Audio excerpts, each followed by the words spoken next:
Okay,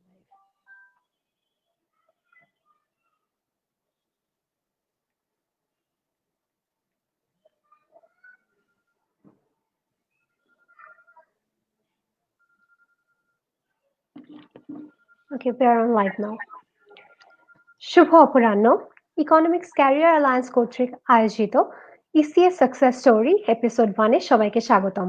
এই পর্বটির সঞ্চালনায় আমি আপনাদের সাথে আছি সুমন্তা শারীর শ্রেয়া, ঢাকা বিশ্ববিদ্যালয়ের অর্থনীতি বিভাগের দ্বিতীয় বর্ষের একজন শিক্ষার্থী। আমরা প্রতিটি মানুষই জীবনের সাফল্যের স্বপ্ন দেখি। সেই সাফল্যের সংজ্ঞা যেমন একেকজনের কাছে একেক রকম, তেমনি সেই সাফল্য লাভের পথ এবং পদক্ষেপও সবার জন্য ভিন্ন হয়। আমরা যখন একজন সফল মানুষকে দেখি তখন আমাদের দৃষ্টি বেশিরভাগ সময় তাদের বাহ্যিক চাকচিক্যময় জীবনটার দিকেই আটকে যায়, অথচ এই সাফল্যের পেছনে থাকে অগণিত ব্যর্থতা, রাত দিন অধ্যবসায় বা হেরে যাওয়ার পরও ঘুরে দাঁড়ানোর প্রত্যয়। কারণ এই পৃথিবীতে সাফল্যের সোনার চামচ মুখে নিয়ে জন্ম নেওয়া মানুষের সংখ্যা নেই বললেই চলে। সাফল্য নিয়ে কেউ কোনোদিন জন্মায় না, বরং সাফল্য বরাবরই অর্জন করে নিতে হয়। তাহলে কিভাবে পাওয়া যায় এই সাফল্য? এর পেছনের মূল মন্ত্রগুলো কি কি? এই সকল প্রশ্নের উত্তর খুঁজতেই ইকোনমিক্স ক্যারিয়ার অ্যালায়েন্স আয়োজিত ইসিএস সাকসেস স্টোরি এর বিভিন্ন পর্বে আমরা শুনবো আমাদের চারপাশের কিছু সফল মানুষের গল্প। প্রথম পর্বে আমাদের সাথে আছেন অর্থনীতি বিভাগের অত্যন্ত জনপ্রিয় ডক্টর এস এম আশিকুজ্জামান, যিনি একাধারে প্রফেসর, ইন্ডাস্ট্রিয়ালিস্ট এবং ট্রাভেলার। আমাদের সাথে আরো উপস্থিত রয়েছেন ডক্টর সাইমা হক বিদিশা, অধ্যাপক, অর্থনীতি বিভাগ, ঢাকা বিশ্ববিদ্যালয়, এবং রুবাইয়া মোর্শেদ, প্রভাষক, অর্থনীতি বিভাগ, ঢাকা বিশ্ববিদ্যালয়। ইকোনমিক্স ক্যারিয়ার অ্যালায়েন্সের সর্বাধিক অগ্রগতিতে এই ক্লাবটির কো-মডারেটর বিদিশা ম্যাম এবং রুবাইয়া ম্যামের অবদান অনস্বীকার্য। আমাদের ইভেন্টে অংশ নেওয়ার জন্য প্রথমেই স্যার এবং ম্যামদেরকে জানাই অসংখ্য ধন্যবাদ এবং কৃতজ্ঞতা। এখন আমরা শুরুতেই চলে যাচ্ছি বিদিশা ম্যামের কাছে। ম্যাম, আমরা সবাই জানি আশিকুজ্জামান স্যার সব্যসাচী একজন মানুষ। তিনি আমাদের মাঝে এতই জনপ্রিয় যে ওনাদেরকে আসলে আলাদা করে পরিচয় করিয়ে দেবার প্রয়োজনই পড়ে না। তবুও ম্যাম, আপনার মুখ থেকে স্যারকে নিয়ে কিছু কথা শুনতে চাই। ধন্যবাদ শ্রেয়া তোমাকে।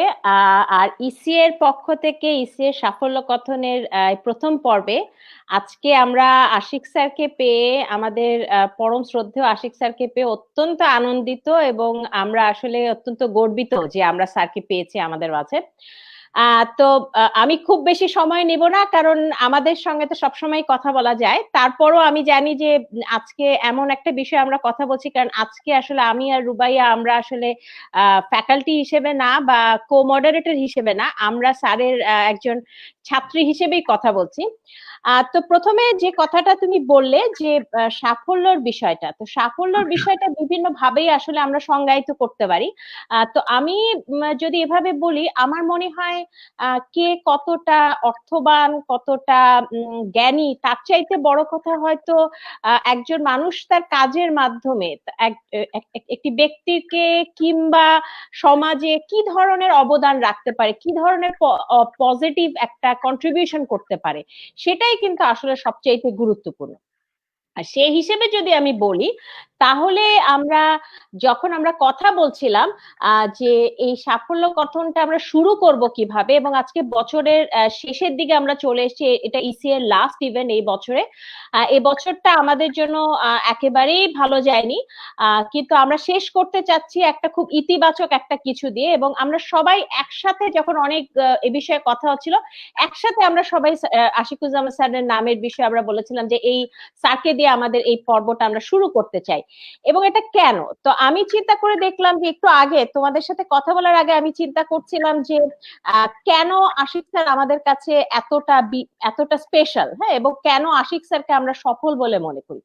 তো আমি মূলত বলবো যে আসলে কয়েকটা বিষয়টা যখন চিন্তা করছিলাম, প্রথমত আমি যদি বলি সেটা হচ্ছে যে একটা বিষয় হচ্ছে যে প্রথমত তো অবশ্যই আসে যেটা পড়ানোর বিষয়টা।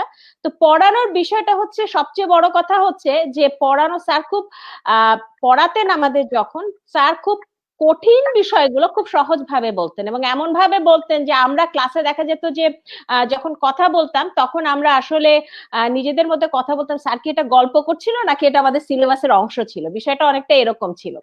তো খুব কঠিন বিষয়টা সহজভাবে পড়াতেন, এটা যেমন স্যারের একটা বিশাল কৃতিত্ব ছিল, সেটার সাথে সাথে যে বিষয়টা ছিল, স্যার কিন্তু কখনো কোয়ালিটি কম্প্রোমাইজ করতেন না।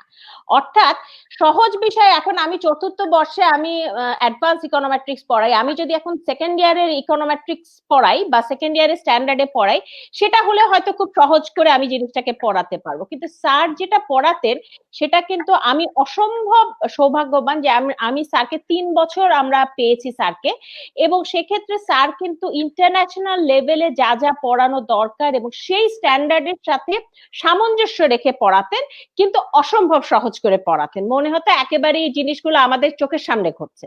তো এটা হচ্ছে প্রথম বিষয়।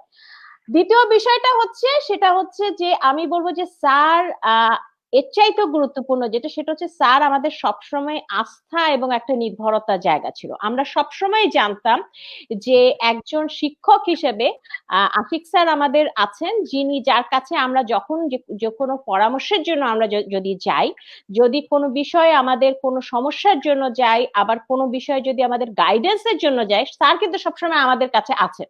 সুতরাং এই যে আস্থাটা, অর্থাৎ এখন আমাদের খুব একটা কিন্তু খারাপ সময়ের মধ্য দিয়ে যাচ্ছি, এই ধরনের বিভিন্ন ব্যক্তি মানুষের জীবনেও কিন্তু এই ধরনের খারাপ সময় আসে, বিভিন্ন চ্যালেঞ্জিং সিচুয়েশন গুলো আসে।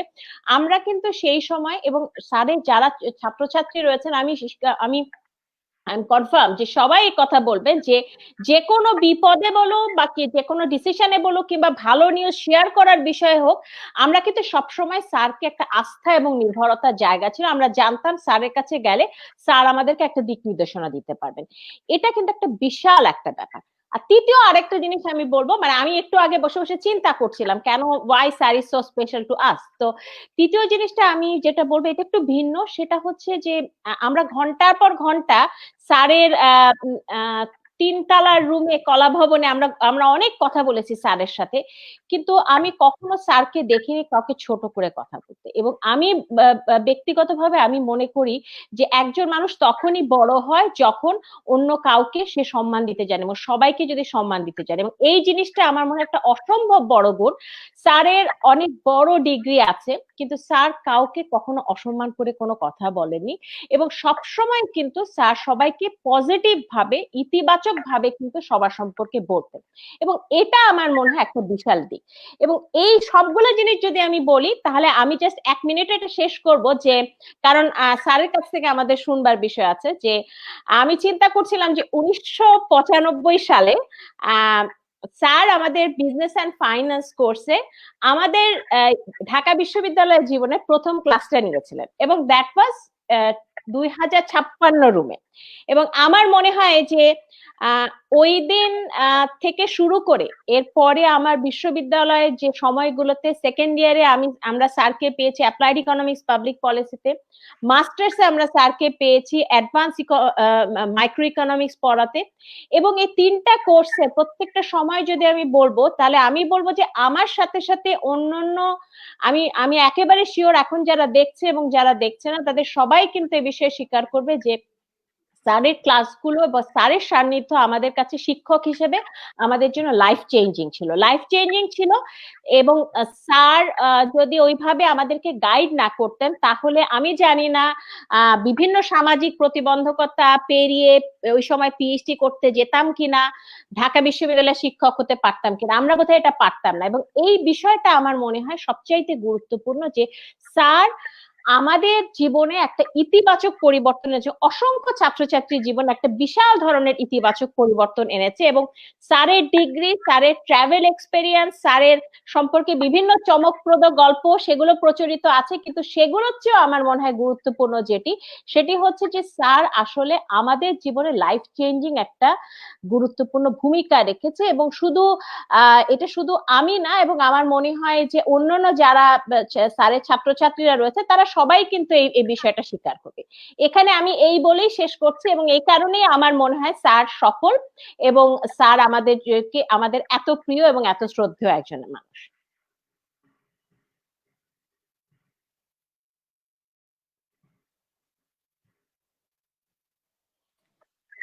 অসংখ্য ধন্যবাদ ম্যাম।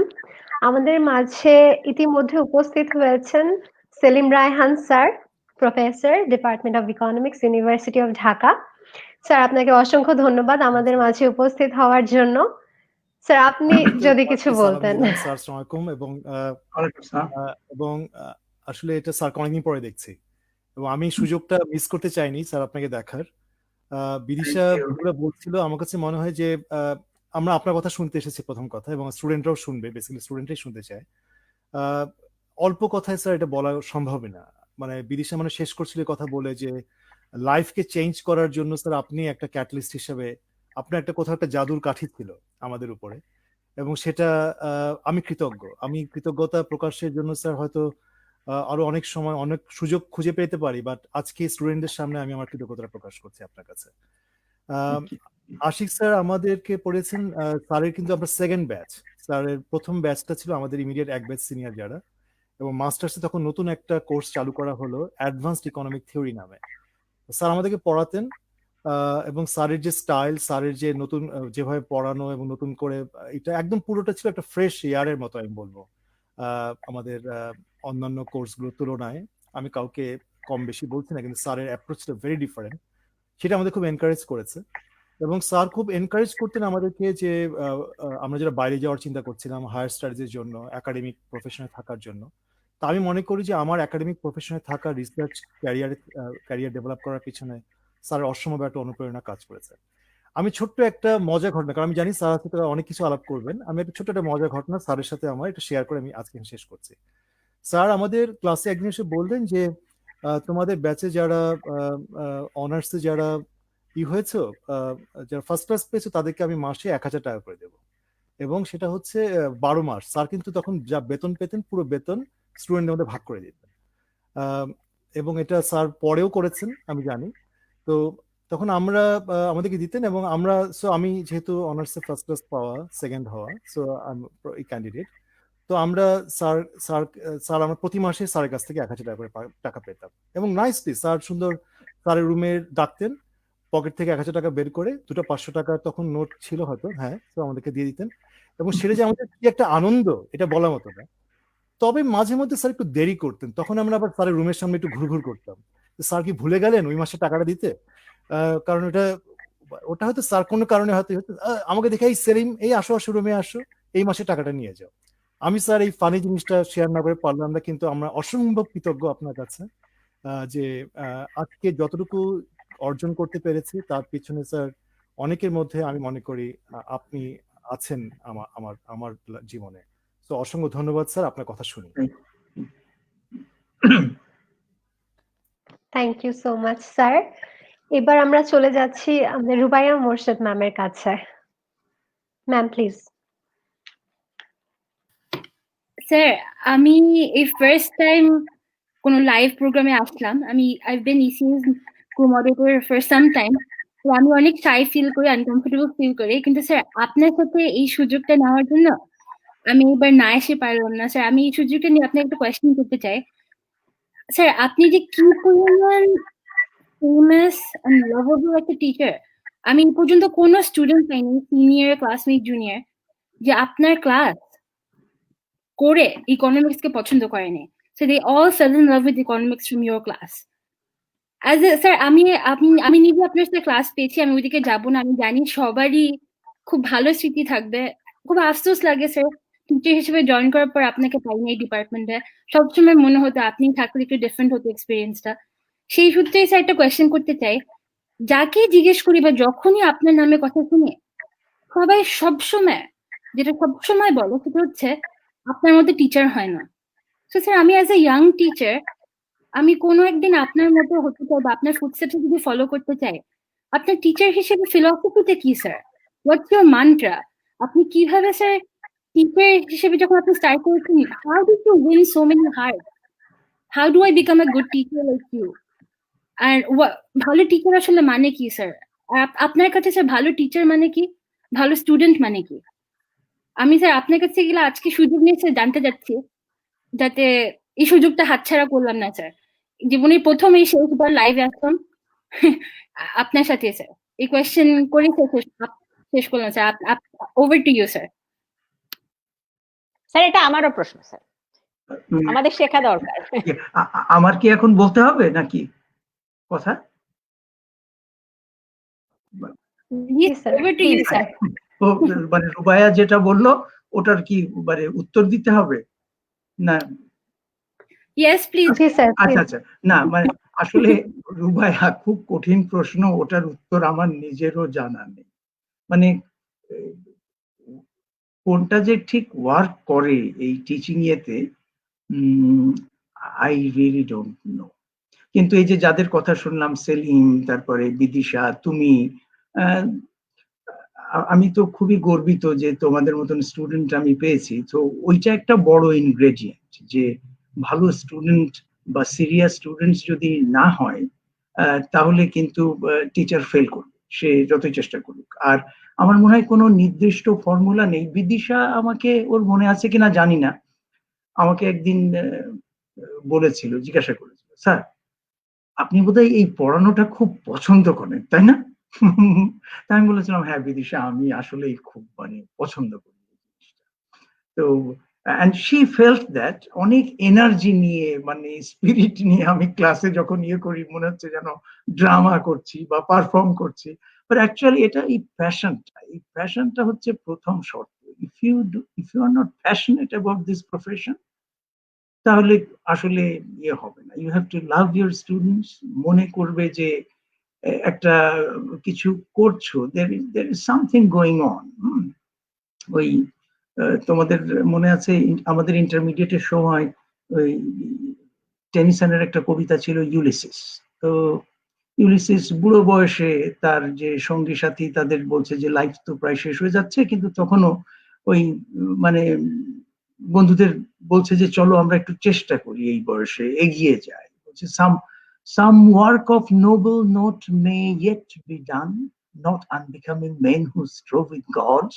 হ্যাঁ, তো এখন আমার আমার মনে হয় যে ওই সাম ওয়ার্ক অফ নোবেল নোট, এটা করতে গেলে তোমার প্যাশন একেবারে প্রথম ইয়ে। তারপরে দ্বিতীয় হলো যে এফার্ট। এফার্ট বলতে মানে সময়টা দেয়া লাগবে স্টুডেন্টদের পিছনে। অ্যান্ড অ্যাক্সেস, যেটা বিদিশা কিছুটা বলেছে, যে ওই সময় এত ভালোবাসতাম ছেলে মেয়েদের সাথে কথা বলাটা, যে আমার রুম খোলা থাকতো। এবং অ্যাজ ইউ নো, আমাদের ঢাকা ইউনিভার্সিটির আমরা যারা কলিগ, আমরা তো ধরো সচিবালয়ের মতো না যে বাইরে একজন দাঁড়ানো থাকবে, কে ঢুকবে না। আমার একেবারে রুম খোলা, যে যখন ইচ্ছা ঢুকে যাবে। মে আই কামিং স্যার টামিং স্যারের দরকার নেই। আমি ইনফ্যাক্ট স্যার বলুক আমাকে, এটাই আমি পছন্দ করতাম না, কিন্তু তবু ওটা থামাতে পারিনি। ছেলেমেয়েরা আমাদের দেশে যেহেতু ওটা কালচার, কাজেই স্যারই বলতো। তো ওরা এসে যেত একসাথে 10 জন 15 জন, এবং নানান রকম প্রশ্ন, আমার এই মানে ভ্রমণ বৃত্তান্ত শোনা, তারপরে অন্যান্য ইকোনমিক্স সম্পর্কে কথা বলাটা, ওই এনার্জি এফার্টটা থাকতে হবে ছেলে মেয়েদের জন্য, যে ওদের চোখটাকে একটু খুলে দেয়া, যে না তোমরা সবাই কেপেবল, তোমরা অনেক উপরে উঠতে পারবে।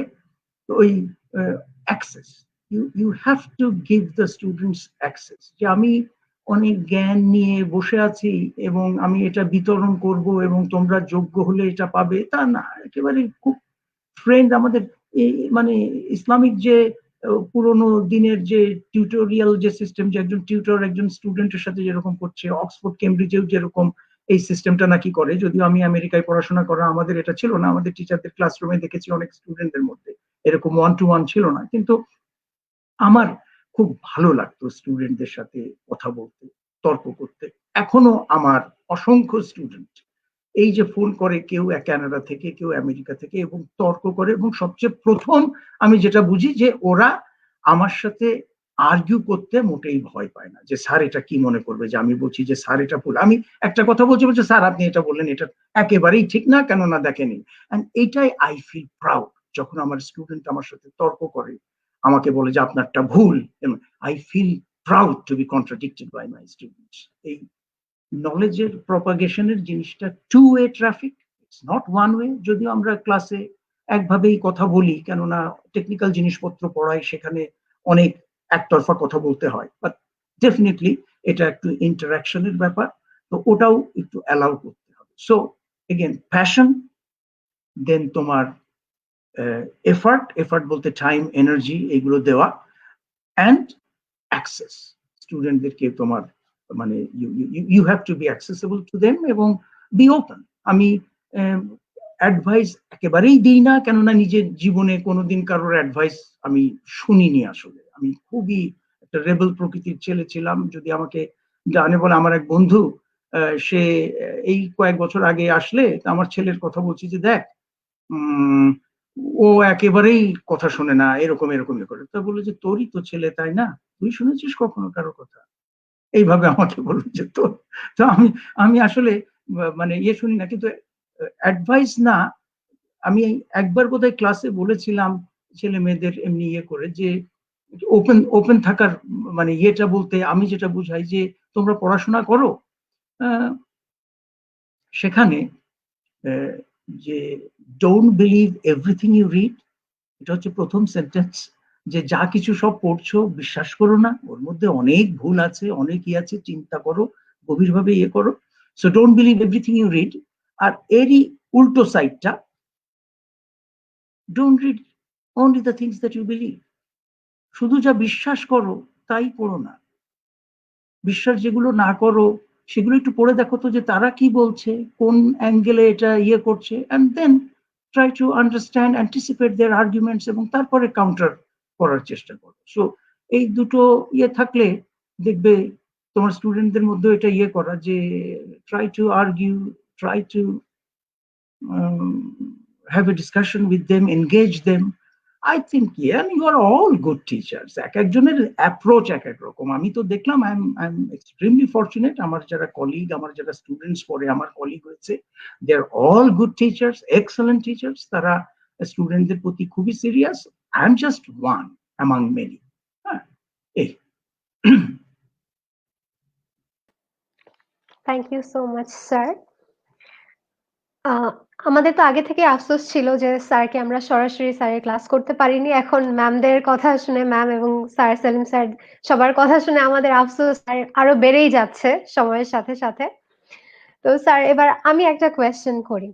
স্যার, আমরা সাফল্যকে এক একজন এক এক ভাবে সংজ্ঞায়িত করে থাকি। তো স্যার, আপনার কাছে সাফল্যের সংজ্ঞা কি? এটাও খুব কঠিন প্রশ্ন। আর এই এই এই জিনিসটা কিন্তু খুব চেঞ্জ হয়। ইম্যাচিওর বয়সে একরকম ছিল। ওই হার্ভার্ডের কথাটা বলা হলো, এটা এই এই ইউনিভার্সিটি, সত্যি কথা বলি আমাদের সময় আমরা অনেক নাইভ ছিলাম। ঝিনাইদহ ক্যাডেট কলেজে পড়াশোনা করছি, তো তখন কিন্তু এই ইউনিভার্সিটিটার নামও জানতাম না। জানতাম অক্সফোর্ড, কেমব্রিজ এইগুলোর কথা। পণ্ডিত জওহরলাল নেহরু, উনি কেমব্রিজে পড়েছেন। হ্যাঁ, অক্সফোর্ডে আমাদের দেশেরও কয়েকজন পড়েছেন। সো অক্সফোর্ড, কেমব্রিজ এইগুলো শুনতাম, কিন্তু আমেরিকার এই যে হার্ভার্ড আছে এবং এটা যে এত বিশাল মাপের ইউনিভার্সিটি, এটা জানতাম না। তো হঠাৎ করে একদিন বেনজির ভুট্টোর নাম পড়লাম, যে জুলফিকার আলী ভুট্টোর মেয়ে বেনজির ভুট্টো, এরকম she is Harvard educated spell binder. এই কথাটা একটা নিউজ পেপারে, হার্ভার্ড এডুকেটেড স্পেল বাইন্ডার, মানে মানে কথা বললে একেবারে সবাই ইট কাস্টস এ স্পেল। তো ওই হার্ভার্ড, তখন ওইটার সম্পর্কে একটু ইয়ে করলাম। তো আমাদের যশোরে তখন ডিসি ছিলেন এই যে এই আওয়ামী লীগের পরে উনি জয়েন করেছেন, ডক্টর মহিউদ্দিন খান আলমগীর। তখন ডক্টর না, তখন উনি এমনি মানে মাস্টার্স করা সিএসপি অফিসার। উনি আমাকে খুব স্নেহ করতেন ওই সময়। আমি তখন ওই সবে এসএসসি পাশ করলাম এবং ওনার কানে গেল যে আমি এই রেজাল্টটা করেছি এসএসসি তে। তো উনি খুবই ওই এডুকেশনের প্রতি যারা ভালো তাদের প্রতি করতেন, এবং আমার আব্বার খুব মানে ক্লোজ ফ্রেন্ড ছিলেন উনি। আমার আব্বা যশোরের ইয়ে। তো উনি বললেন, জাহাজ সাহেব, আমি আপনার ছেলের সাথে একটু আমি ওকে দেখতে চাই, আপনি ওকে নিয়ে আসেন। আমি ওনার সঙ্গে কথা বলতে চলতে তারপর ওনার কাছেও শুনলাম এই ইউনিভার্সিটিটার নাম, যে এবং এই ইউনিভার্সিটিটা কত ভালো। এবং তারপরে ওই একটু দেখে টেকে মনে হলো যে না, আসলেই তো এটাই তো বিশ্বের একেবারে সেরা। তো তখন ওই জাস্ট ওই যে সাকসেসের যে ইয়ে বলছে, যে অ্যাম্বিশন একটা হলো যে না, ওই ইউনিভার্সিটিটাতে যেতে হবে, ওইখানে সম্ভব পড়তে যেতে হবে, ওইটা না হলেই যেন সাকসেস না। বাট এগেন আমি হাত জোর করে তোমাদের বলছি, তোমরা যেন এই ধরনের কোনো কিছু ডিফাইন করে বসো না, কেননা it puts enormous pressure on you. এবং তখন ওই একটা ভালো করলে তারপরে মনে হয় নিজেই আর একটা গোল সেট করবে। আচ্ছা, এখানে ফার্স্ট হলাম, তো আবার আরেকবার ফার্স্ট হই, না হলেই তো মনে হচ্ছে যেন আমি ফেল করলাম, সেকেন্ড হলেই তো ফেল। সেটা করার পরে মানে আমাদের দেশে যেহেতু এই ফার্স্ট সেকেন্ড এইগুলো করা হয়, এটাও একটু খারাপ আমার কাছে মনে হয়েছে আমেরিকায় যাওয়ার পর। তো সো ফার্স্ট না হয়ে সেকেন্ড, মানে আমার থেকে আরেকজন ভালো আছে। এই যে কম্পিটিটিভ ইয়েটা, এটা এই ক্যাডেট কলেজে যাওয়ার ফলেও এটা এসছে। এগুলো আমি মোটেই ভালো চোখে দেখি না। এখন এই এই বয়সে এসে আমি বলছি যে এইগুলোর দিকে তোমরা এত ভাবে দৌড়িও না যে ফার্স্ট হতে হবে, হার্ভার্ডে যেতে হবে। দেয়ার আর সো মেনি গুড ইউনিভার্সিটিজ, দেয়ার আর সো মেনি ব্রাইট পিপল যারা মানে অন্যান্য জায়গা থেকেও ইকুয়ালি ইয়ে করেছে। কিন্তু আমার একটা বড় সময় আমি আসলে নষ্ট করেছি এই ধরনের ইয়েতে চিন্তা করে। সো সাকসেসের ইয়েটা এগেন আমি মানে এই বয়সে এসে, এবং আমি বিদিশা বা ওদের সাথে আগেও কথা বলেছি যে আমার কাছে কিন্তু কেন জানি মনে হয় যে দিস লাইফ ইজ অ্যাবসার্ড, এটার খুব একটা মিনিং আছে। মানে যারা অনেক সাকসেসফুল হয়েছে তাদের নিজেদের ফিল্ডে, মার্লন ব্রান্ডো যাকে অনেক সবাই বলে যে আমেরিকার the greatest actor America has produced, Marlon Brando একদিন টক শোতে এরকম বলছে যে হ্যাঁ এরকম অভিনেতা হয়েছি, হ্যাঁ না হয় ব্রেন সার্জন হতাম, না হলে আর কিছু হতাম, but in the grand scheme of things what difference would it make. এটা বুঝতে পারছো? মানে রিচার্ড বার্টন আর একজন খুব ভালো অভিনেতা, আমার খুব ভালো লাগতো শেক্সপিয়ারিয়ান ইয়েটে যখন করতো, যে ধরনের গলা। রিচার্ড বার্টন নিজেকে কখনোই মনে করেনি যে সে সাকসেসফুল। সে অভিনয় করছে, মনে হচ্ছে যে এই পেশাটা কি, এটা কি কোনো সিরিয়াস কিছু নাকি, এটা এগুলো করে যারা মানে কিচ্ছু পারে না এইসব। তো তার কাছে মনে হয়েছে যে না, অক্সফোর্ডের ফিলসফির প্রফেসর যদি হও তাহলে বলতে পারো যে হ্যাঁ this is a serious profession and you have become successful. So সাকসেসের ইয়ে যেই তুমি মাপকাঠি করবে, একটা গ্রুপ অফ ফিলসফার্সই আছে এক্সিস্টেনশিয়ালিস্ট, এটা তারা বলে যে লাইফ ইজ অ্যাবসার্ড, এবং এইটা এই গোলটা তুমি ঠিক করো না। এই গোল করলে যখনই তুমি অ্যাচিভ করবে তারপরেই তোমার মনে হবে যে আরেকটা গোল আসবে, সেটা তখন আবার অ্যাচিভ করতে হবে, তারপরে আরেকটা গোল, এবং it will lead you nowhere. তুমি ব্রাইট, তোমার থেকে আরো ব্রাইট আছে। ওই যে আমার বন্ধু অভিজিৎ ব্যানার্জি, তোমরা, আমি তো খুব ক্লোজ ফ্রেন্ড যে নোবেল পুরস্কার পেল, ও আমরা একসাথে এত বেশি মিশেছি, কিন্তু what a bright student he was. কি মাপের কথা বললেই বোঝা যায় যে কথা। আমার লাইফে ওই ধর আমি তো বহু নোবেল লরিয়েটের কে দেখেছি, তাদের লেখা পড়েছি, তাদের সাথে তাদের ক্লাস করেছি, কিন্তু এই মানুষটা আমার মনে হয়েছে he is the brightest I have ever mate in my life. তো আমি বলবো যে এই যে সাকসেসের ইয়েটা, এই ফর্মুলার দিকে না গিয়ে do the best you can. তারপরে যেখানে যে আমরা সোসাইটি কালেকটিভলি সাকসেসের উপর এত জোর দিই যে এটা প্রেশার ক্রিয়েট করে আমাদেরকে খারাপ দিকেও নিয়ে যায়। হ্যাঁ, খারাপ দিকে নিয়ে যায় যে ফেল করলে তো এইভাবে দেখবে আমাকে। সো এর জন্য অন্য অনেক ধরনের আচরণ করি যে সাকসেস ছাড়াতে হবে। এটার দিকে আমি যেতে তোমাদেরকে, মানে আমি তার মানে বলছি না যে ঠিক আছে গোল হওয়া উচিত যে ফেল করো, তা না। Do the best you can. ওই আমেরিকার প্রথম African American justice Thurgood Marshall, যিনি Brown versus Board of Education, ওদের ওই সময় সেগ্রিগেটেড এডুকেশনাল সিস্টেম ছিল, তার বিরুদ্ধে লড়াই করেন। তারপরে তিনি সুপ্রিম কোর্টের জাস্টিস হন, প্রথম আফ্রিকান আমেরিকান জাস্টিস। তো তারও রিটায়ার হওয়ার পর তার লেগেসিটা কি, তার সম্পর্কে জিজ্ঞাসা করেছিল যে আপনি how would you like to be remembered by. He was as someone who did his best with what he had. তো try to do the best you can. আমরা কিন্তু তুমি দেখবে যে তুমি অনেক কেউ আছে খুব অল্প সময় ব্যয় করে অনেক কিছু বুঝে যায়, অনেক ভালো রেজাল্ট করে, আবার অনেকে অনেক চেষ্টা করেও পারে না। সো এই ধরনের কিছু ডিফারেন্সেস আমাদের মধ্যে থাকে। Point is do your best, তারপরে দেখা যাক কি হয়। কিন্তু সাকসেসকে একটা গোল হিসাবে ধরে ইউ উইল বি ডিসঅ্যাপয়েন্টেড। এবং সেই সময় এই আমি এখন যেরকম করছি, যে জাস্ট ব্যালেন্স রাখার জন্য ওই রবি ঠাকুরের গীতাঞ্জলির এই কবিতাটা, তোমাদের অসমাপ্ত যে কবিতাটা আছে, একটু দেখো, ওইটা পড়ে একটু সান্ত্বনা পাই।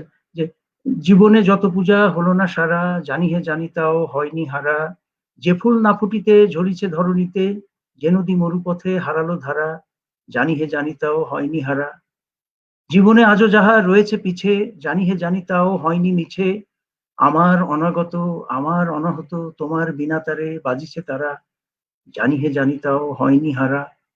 তো এই যদি ইয়ে মানে নাই পারো কোনো একটা জিনিস যেটা ইয়ে করেছিলে, সো জীবনে যত পূজা হলো না সারা, জানি হে জানি তাও হয়নি হারা, রবীন্দ্রনাথ বলছে, বুঝলে? সো আক্ষেপ করো না, হ্যাঁ, টেক ইট ইজি, এনজয়।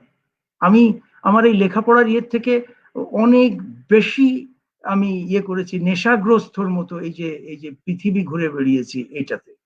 এটা অনেকে আমরা বলে যে 10টা পিএইচডি থেকেও বেশি, এই যে প্রায় 240+ countries and territories in the world, এটা এবং এটা মানে সময় পেলেই বাইরে যেতাম একটা ইয়ের পরে। And that is something I cherish more than my academic qualifications and all. যে আমি এটা চরম ভাগ্যবান যে this is something I could do and in good health, কোথাও কখনো sick হয়নি, and এটা যে আমি বেরিয়েছি আমার নিজের আনন্দে, that's a success.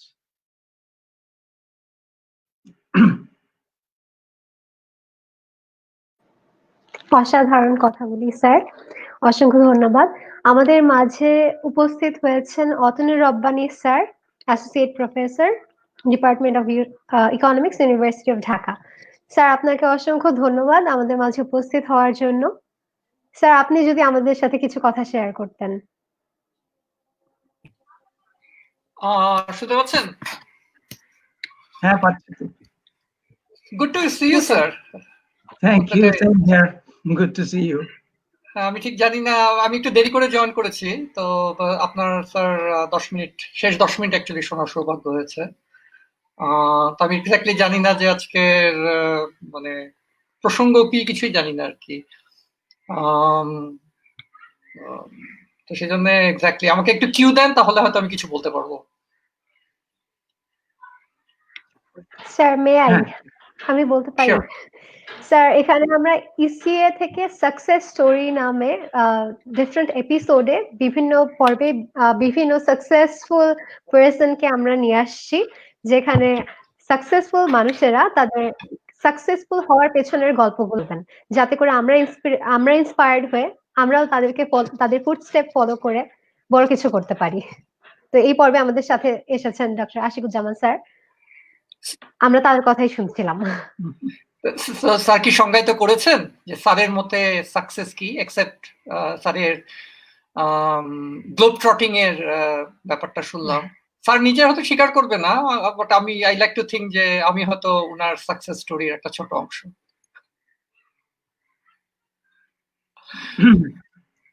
স্যার কি না, again, I'm immensely proud of all these, scholars যারা আমাকে মানে বেসিক্যালি এম্বারাস করছে ওদের কথা বলে। ওরা আনইউজুয়ালি ব্রাইট, অতনু, বিদিশা, রুবাইয়া, সেলিম।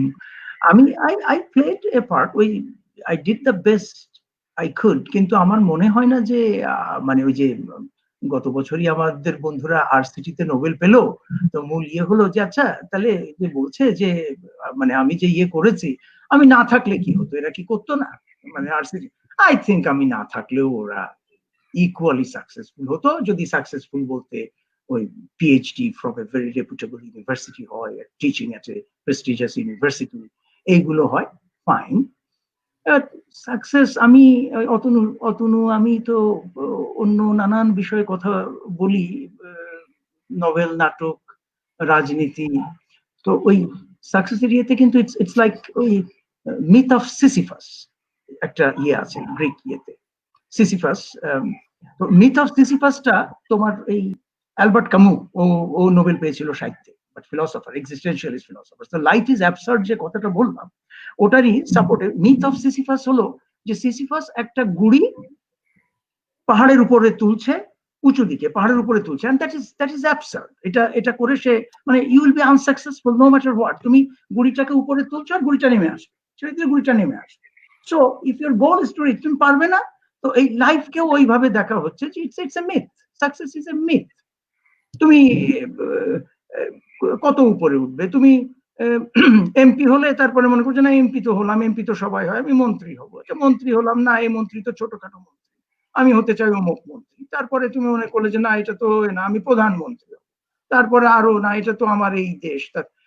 এটা কোনো শেষ নেই আসলে। এটার জন্যই বলছি যে আসলে যদি ইয়ে করতে পারো যে I have done the best I could, তাহলে আমার মনে হয় যে ইউ আর সাকসেসফুল। আর যদি নাও হও তাহলে তো রবীন্দ্রনাথের কথাটা শোনালাম, জীবনে যত পূজা হলো না সারা, জানি হে জানিতাও হয়নি হারা। So don't give up.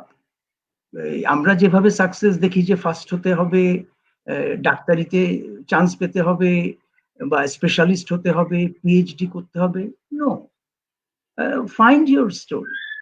আর এই সাকসেসের গল্পটা কিন্তু বিভিন্ন সময় চেঞ্জ হয়। ছোটবেলায় ওই যে বললাম না, ছোটবেলায় এক ধরনের মনে করছিলাম যে না হার্ভার্ড ইউনিভার্সিটিতে, তারপরে তারপরে কি হবে যে না ওখানে পড়াবো নাকি, তারপরে নোবেল পাবো, নো, ওটা তো চিন্তাও।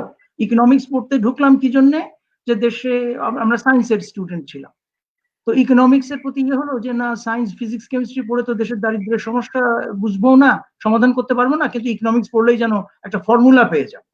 হ্যাঁ, এই মাল্টি সেক্টর প্ল্যানিং মডেলের মতন একটা ইকুয়েশন আমাকে বলে দেবে যে সকিনার গায়ে কাপড় দিতে হবে কি করে। হ্যাঁ, সকিনার গায়ে আমাদের কাপড় দিতে হবে, সকিনার খুব দুঃখ বাংলাদেশ। বাট দেন এই ইকোনমিক্সটা অনেক কিছু পড়লাম, ইকোনমিক্সটা পড়তে গিয়ে সাথে সাথে এই ফিলসফি পড়লে মাথাটা গেল নষ্ট হয়ে, এবং অনেক অঙ্ক একদিকে কষতে লাগলাম, ইউ ম্যাক্স, এই ইউ কে ইয়ে করো, সাবজেক্ট টু কনস্ট্রেন্টস, এত কিছু করতে পারো কিন্তু subject to constraints.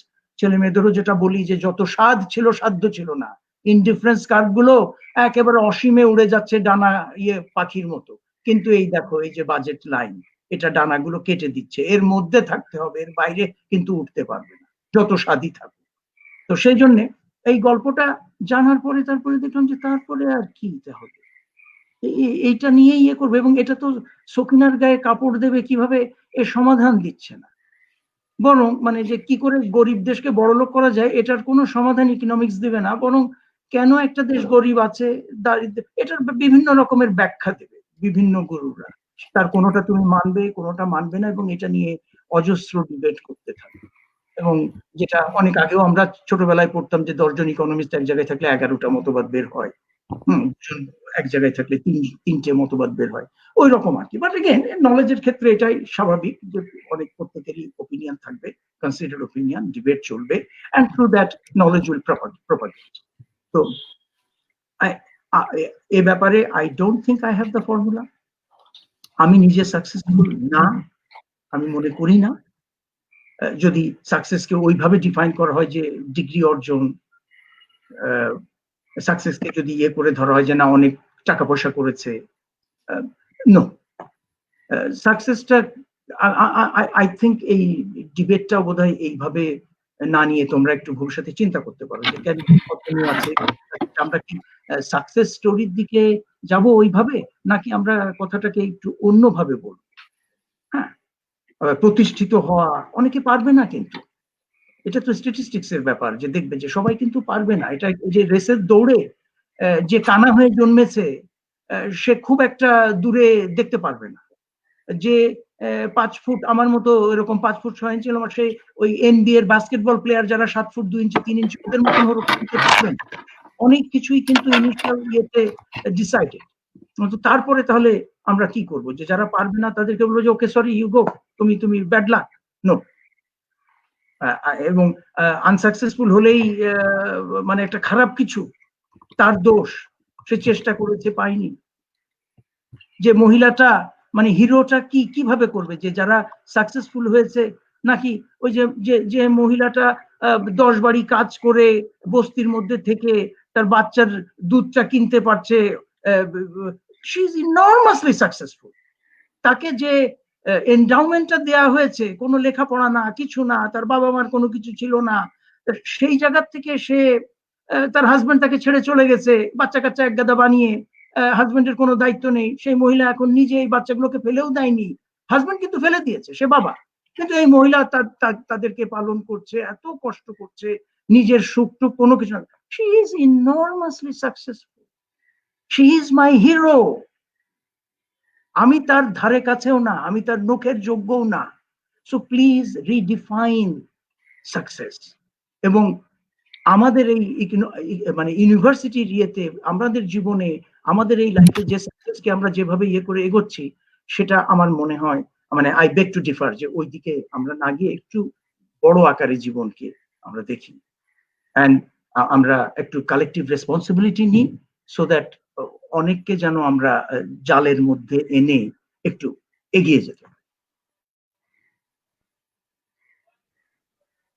and you are most welcome to contradict me এবং তোমাদের অন্য যা কিছু opinion এর ব্যাপারে always তোমরা বলো। I'm giving sort of my point of view. আমি always shoot from the hips. Atanu জানে I won't shy away from telling what I feel.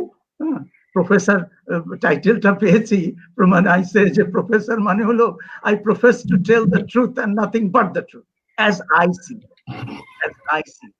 you know. Sir, আপনি সাকসেসের অসাধারণ নতুন একটা আঙ্গিক তৈরি করে দিলেন। আপনাকে অসংখ্য ধন্যবাদ স্যার। আচ্ছা স্যার, আমরা তো আপনাকে নিয়ে আমাদের আসলে অনেক বেশি কৌতূহল, অনেক কিছুই জানতে চাই। আমরা জানি যে আপনার একাধিক মাস্টার্স ডিগ্রি আছে। তো স্যার, আপনার মুখে আপনার শিক্ষা জীবন নিয়ে একটু শুনতে চাই। কোথা থেকে শুরু হয়েছে, তারপরে কোথায় গিয়েছেন, সবকিছু। আবারও তোমরা কিন্তু ওই দিকেই যাচ্ছ। এগুলো আসলে আমার কেন জানি মনে হচ্ছে যে খুব একটা ভালো ইয়ে না, কিন্তু আমি বলি এমনি সংক্ষেপে।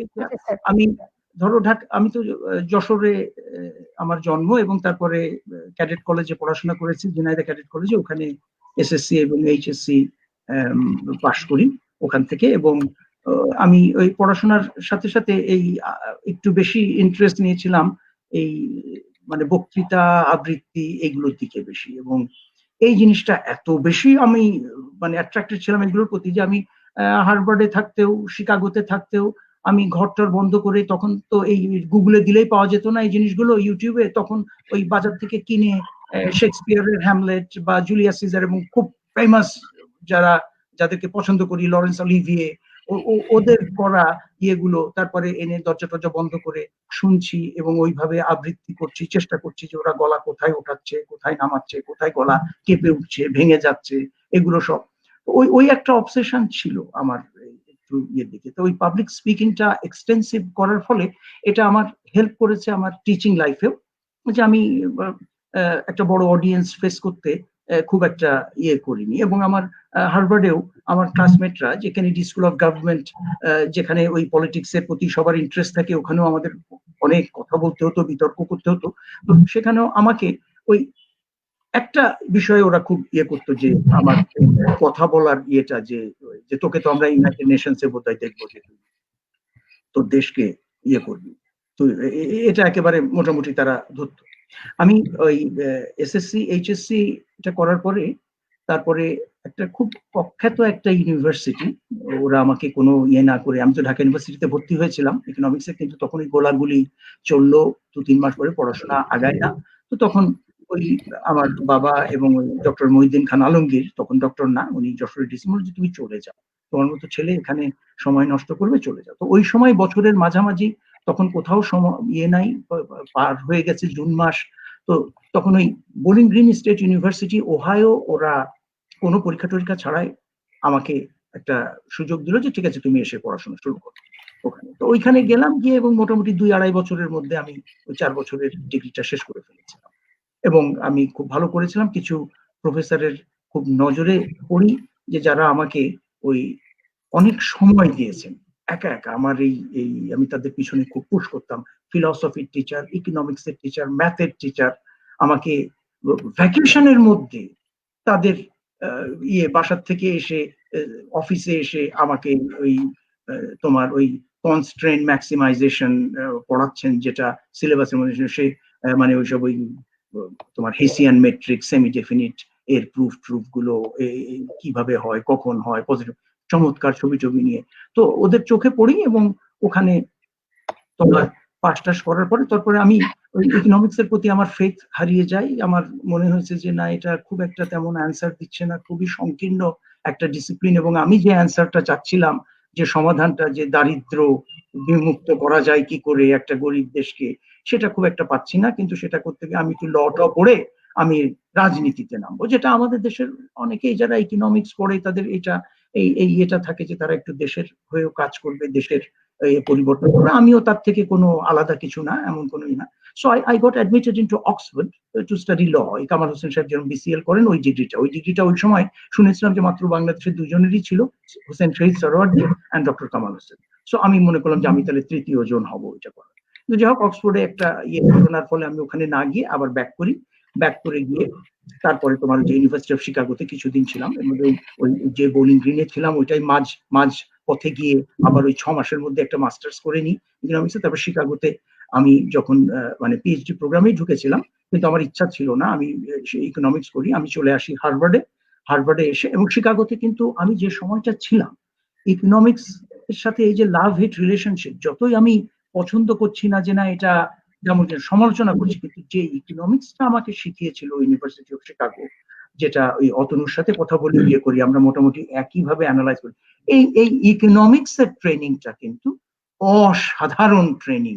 আমার ওইখানে যে সময়টা আমি কাটিয়েছি, এই যে ওই অতনুর যে অ্যাডভাইজার যিনি নোবেল পেয়েছেন এবং মারা গেছেন, গ্যারি বেকার, হি টট আস প্রাইস থিওরি, রবার্ট লুকাস তিনি নোবেল পুরস্কার পেয়েছেন, আমাদেরকে ম্যাক্রো পড়িয়েছেন, এবং আরো অনেকেই, এই যে লার্স পিটার হ্যানসেন তখনও পুরস্কার পাননি, হ্যাঁ, এরা হেকম্যান, এরা সবাই তখন ওই যে ফার্স্ট ইয়ারের ইয়েতে পড়াতেন, এরকম হাফ এ ডজন নোবেল লরিয়েটস। তারপরে মিল্টন ফ্রিডম্যান তখন ছিলেন না, উনি রিটায়ার্ড, কিন্তু জর্জ স্টিগলার জাস্ট ইয়ে করেছেন, কিন্তু ডিপার্টমেন্টে ছিলেন। রোনাল্ড কোজ উনি সেমিনার করাতেন, এগুলোতে বসতাম। কিন্তু সত্যিকার অর্থে ইকোনমিক্স যে প্রাইস এটা বাড়লে এটা কি হবে, একটা প্রবলেমকে অ্যানালাইজ করা, আমি অনেক কিছু আমরা এই নিউজ পেপারে পড়ি এবং মনে হয় যে না এটা তো ঠিক, যার ট্রেনিং আছে ইকোনমিক্স তার তো এটা লেখা না, এটা যেন একজন সাংবাদিক যে ইকোনমিক্স পড়েনি বা শেখেনি কিছু, সে লিখছে এই ধরনের কথা যে এই জিনিস এই করলেই তো আমাদের এই হয়ে যায়। না, এত সহজ ঠিক না। So Chicago gave me that training. এখনো আমি যে কোনো কিছু ইয়ে করলে আমি বিশ্বাস করি না করি, কিন্তু আমি প্রবলেম গুলোকে কেন জানি মানে অ্যানালাইজ করি ওই শিকাগোর ওই ফ্রেমওয়ার্ক থেকে। এটা খুব ন্যারো কেউ বলতে পারে, কিন্তু এটা মোটামুটি আমি দেখি ফেনোমেনা, রিয়ালিটি কোনটা কোন দিকে যাচ্ছে সেগুলো দিক দিয়ে আমাকে রাইট কোয়েশ্চেন্স, অ্যান্সার না পাই কিন্তু রাইট কোয়েশ্চেন্স আমাকে জিজ্ঞাসা করা শিখিয়েছে এবং শেখায়। এটা আমি কৃতজ্ঞ শিকাগোর প্রতি, ইউনিভার্সিটি শিকাগো। অ্যান্ড দেন হার্ভার্ডে এসে যে গ্রুপটার সাথে কথাবার্তা বই, তারা অসাধারণ ব্রাইট, একজন তো নোবেল পুরস্কারই পেল। আর যে প্রফেসররা এরিক মাস্কিন টাস্কিন এরা যারা ছিল, অমর্ত্য সেন অনেক পরে আসেন, আমার ডাইরেক্ট টিচার না, তো ফ্র্যাঙ্কো মডিগ্লিয়ানি at MIT, তাদের সাথে ফাইন্যান্সের ইয়ে পড়ে, তো এই সময়টা খুব ভালো গেছে। এবং তারপরে ওই কেনেডি স্কুল থেকে master in public policy, graduate school of education থেকে একটা এডুকেশনের ডিগ্রি, সেখানেও ওই economics of education, administration, planning and social policy. তারপরে এইগুলো করতে করতে ইউনিভার্সিটি অফ ম্যাসাচুসেটস এ ম্যানেজারিয়াল ইকোনমিক্স পড়াতে ওখান থেকে একটা MBA নিয়ে নিলাম। অ্যান্ড দেন হার্ভার্ড থেকে অফকোর্স একটা ডক্টরেটও করলাম। কিন্তু এগুলো সবই ছিল ওই সময় কি যে একটু অর্নামেন্টাল টাইপ, যে আমি এগুলো নিচ্ছি জাস্ট একটা ডেমনস্ট্রেশন ইফেক্টের মতো, যে আমার হয়তো দেশে গিয়ে কাজে লাগবে, যে আমি ওই মানে দেশের হয়ে কাজ করতে গেলে যে না, হি নোজ। আমার এক টিচার কিন্তু খুব খেপে গিয়েছিলেন আমার পরে, যে তুমি কি বলছো এগুলো, যে তুমি দেশে গিয়ে এই পলিটিক্সে যাবে বা তুমি ওর জন্য না, আমরা চাই তুমি একাডেমিক ইয়েতে থাকো, তুমি প্রচন্ড শার্প ছেলে, তুমি ইয়ে করো। আমি বললাম যে না, আমি একাডেমি থেকে কি করবো, আমি এই আর জেপি এগুলোতে লিখবো, এর মধ্যে যা লেখা হচ্ছে এর মধ্যে তো 95% জাঙ্ক মনে হয় আমার কাছে। তো যে ওকে ফাইন, এগ্রি করি, তাহলে বাকি 5%-এর মতন তুমি ইয়ে করো। লেখলাম যে দেখো ওই বাকি 5%-এর মতন হওয়ার যোগ্যতা আমার নাই, আমি লিখলে ওই 95%-এর মতন ওরকম জাঙ্কই লিখবো, ওই 5%-এর মধ্যে যাওয়ার ক্ষমতা আমার। সো ওই তোমার টিএস এলিয়টের একটা কবিতা আছে জেরন্টিয়ম, তাতে শেষের দিকে এক জায়গায় বলছে কবি, I have lost my passion. Why should I need to keep it, since what is kept must be adulterated? I have lost my sight, smell, hearing, taste, and touch. How should I use them for your closer contact? তো ওই রকম বিড়বিড় করে ওইগুলোই বলতাম যে না, আসলে I lost my passion somehow on the way. হ্যাঁ, যে সেই গাস্টটা আর থাকলো না। তারপর দেশে ফিরলে ওইগুলোর পরে যখন ওই দেশ ঘোরা শুরু করলাম, তখন একটা নতুন বাতিক আসলো, কিন্তু আমি দেখলাম যে দিস ইজ সামথিং, এইটা আমার সত্যি খুব ভালো লাগছে, I am not board.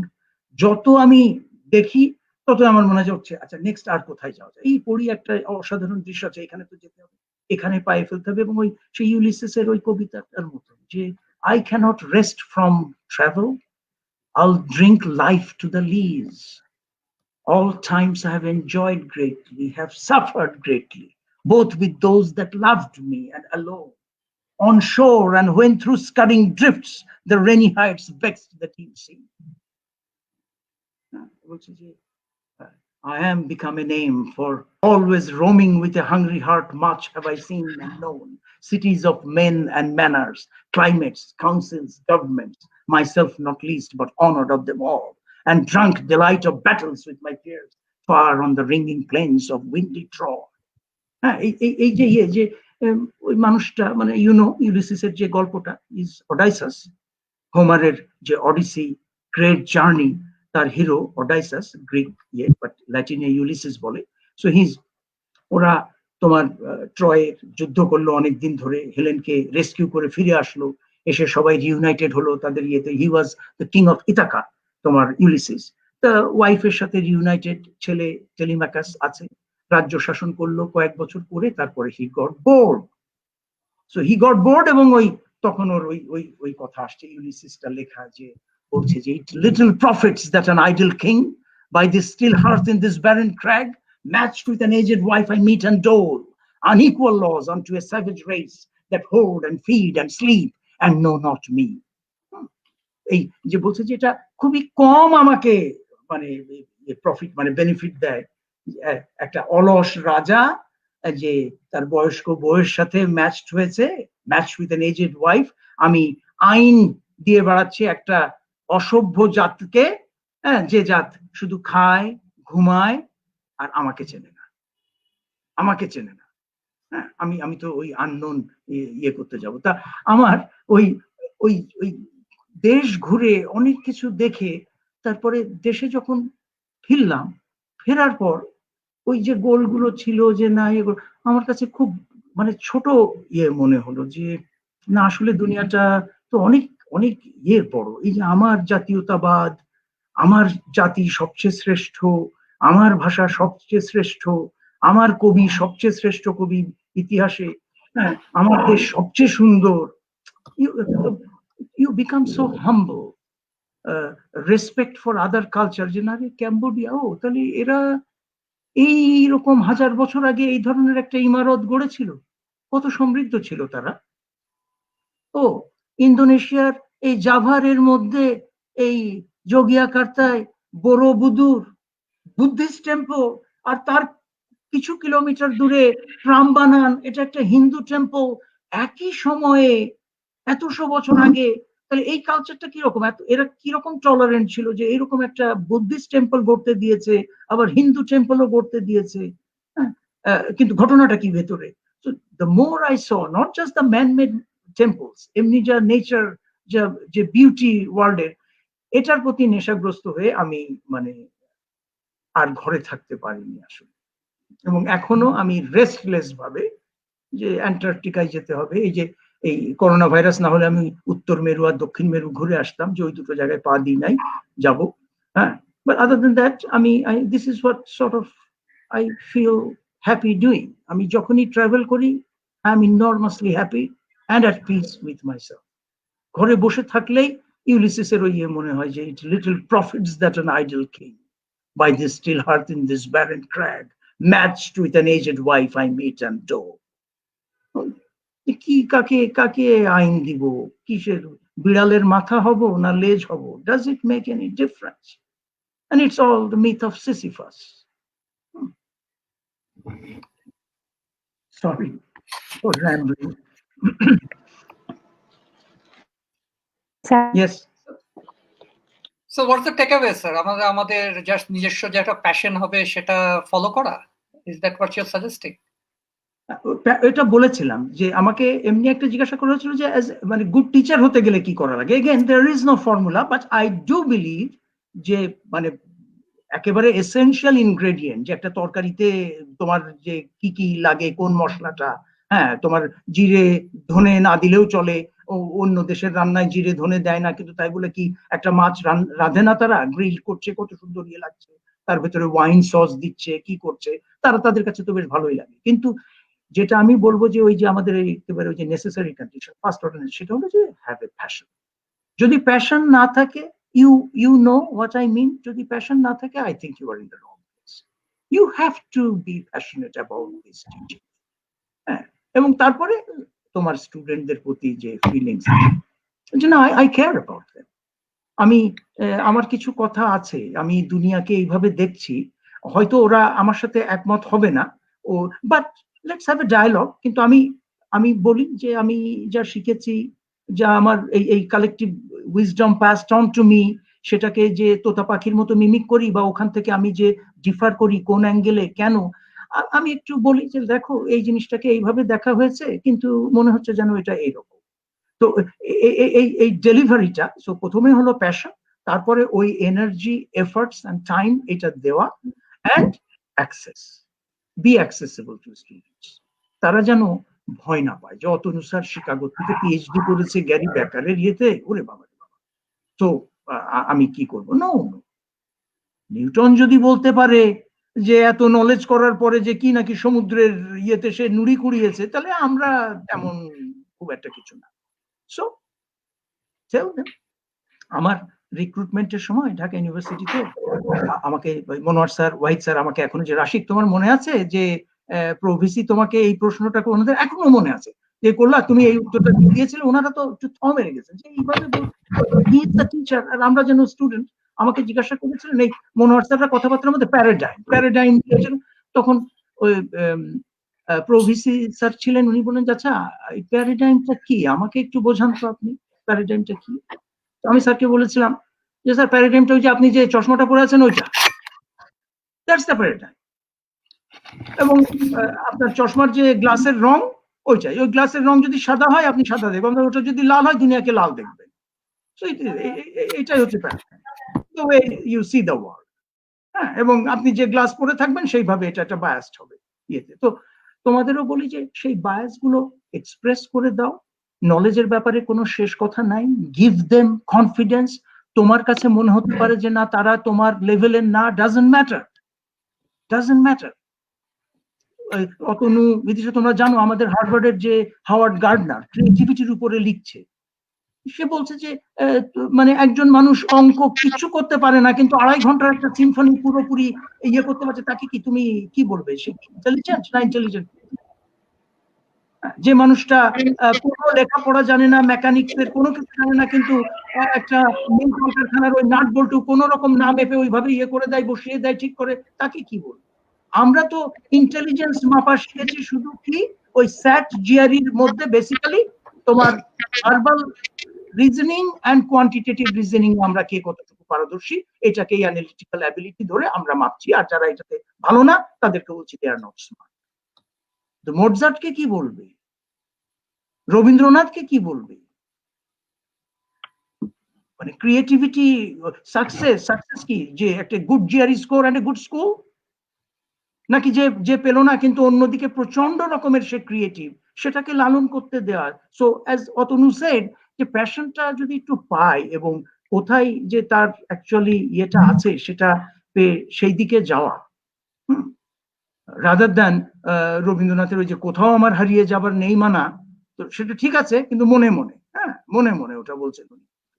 So find your passion and then see where it takes you. Don't be disappointed যদি তুমি মানে যা চাচ্ছ তা না হয়। ওই জন্য একটা গ্রুপ তো বলে যে গোল সেট করো না। গো হেড।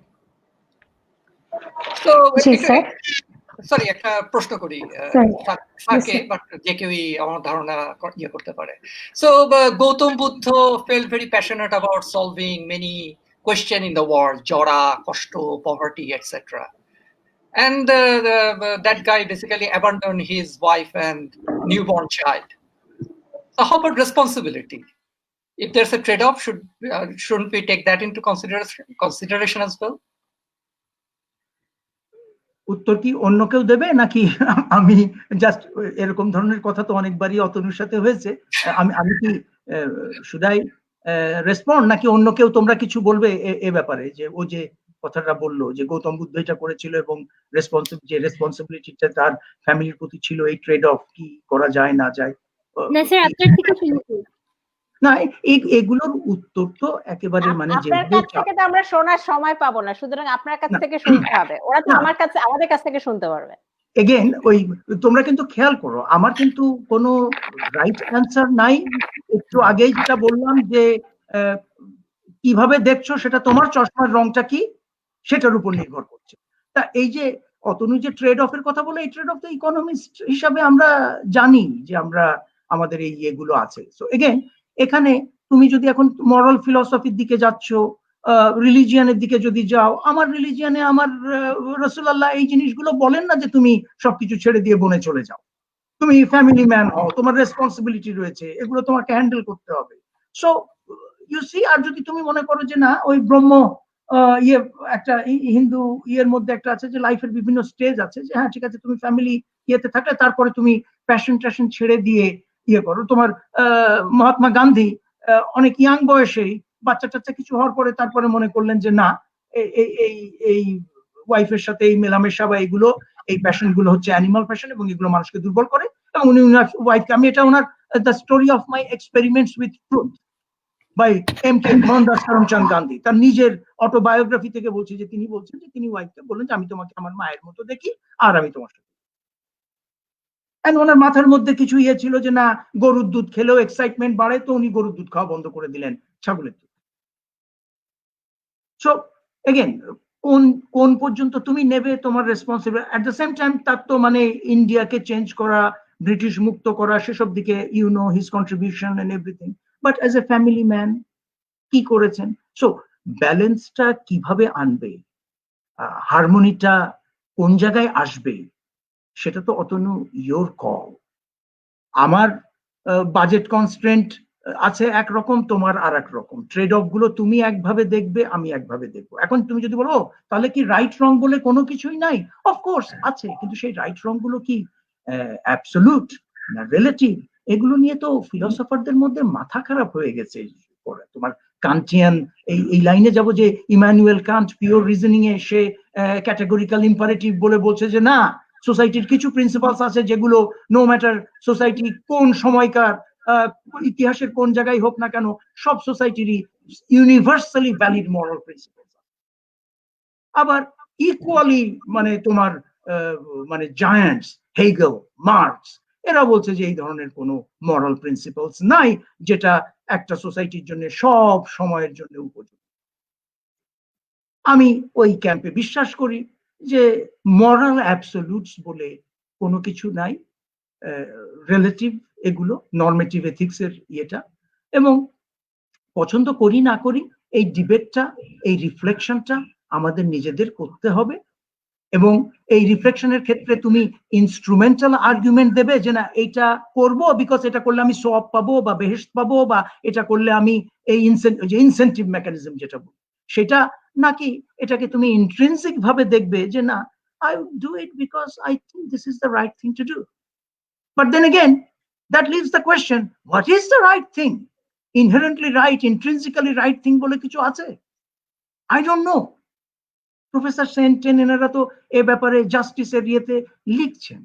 আমার মনে হয় না যে এ ব্যাপারে আমরা আমাদের লাস্ট ওয়ার্ড আছে, এবং দুনিয়া আরো অনেকদিন থাকলেও সেটা থাকবে।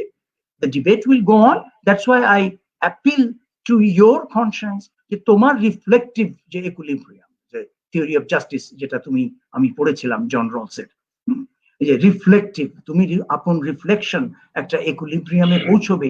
এবং বেসিক্যালি ওই কগনিটিভ ডিসোনেন্স, যে তোমার মাথার মধ্যেই অনেকগুলো কনফ্লিক্টিং আইডিয়াস থাকবে, কিন্তু জাস্ট একটা সিম্ফনির মতো, সিম্ফনিতে যেরকম দেখো কতগুলো ইনস্ট্রুমেন্ট, এই ইনস্ট্রুমেন্ট গুলো যদি তুমি একসাথে বাজো এটা ঘ্যাঁ ঘ্যাঁ ক্যাকোফেনি হওয়ার কথা, কিন্তু ওয়ার্ডটা আমরা বলছি সিম্ফনি, বিকজ এমন সুন্দর করে যিনি কম্পোজ করেছেন মিউজিকটা, যে এতগুলো বিভিন্ন ধরনের বেহালা, সেতার, পিয়ানো, অর্গান, তারপরে জ্যাজের ওই এগুলো বাজছে, কিন্তু পুরো জিনিসটা যেভাবে আসছে মনে হচ্ছে যে it's music, it's music, it's not cacophony, it's symphony.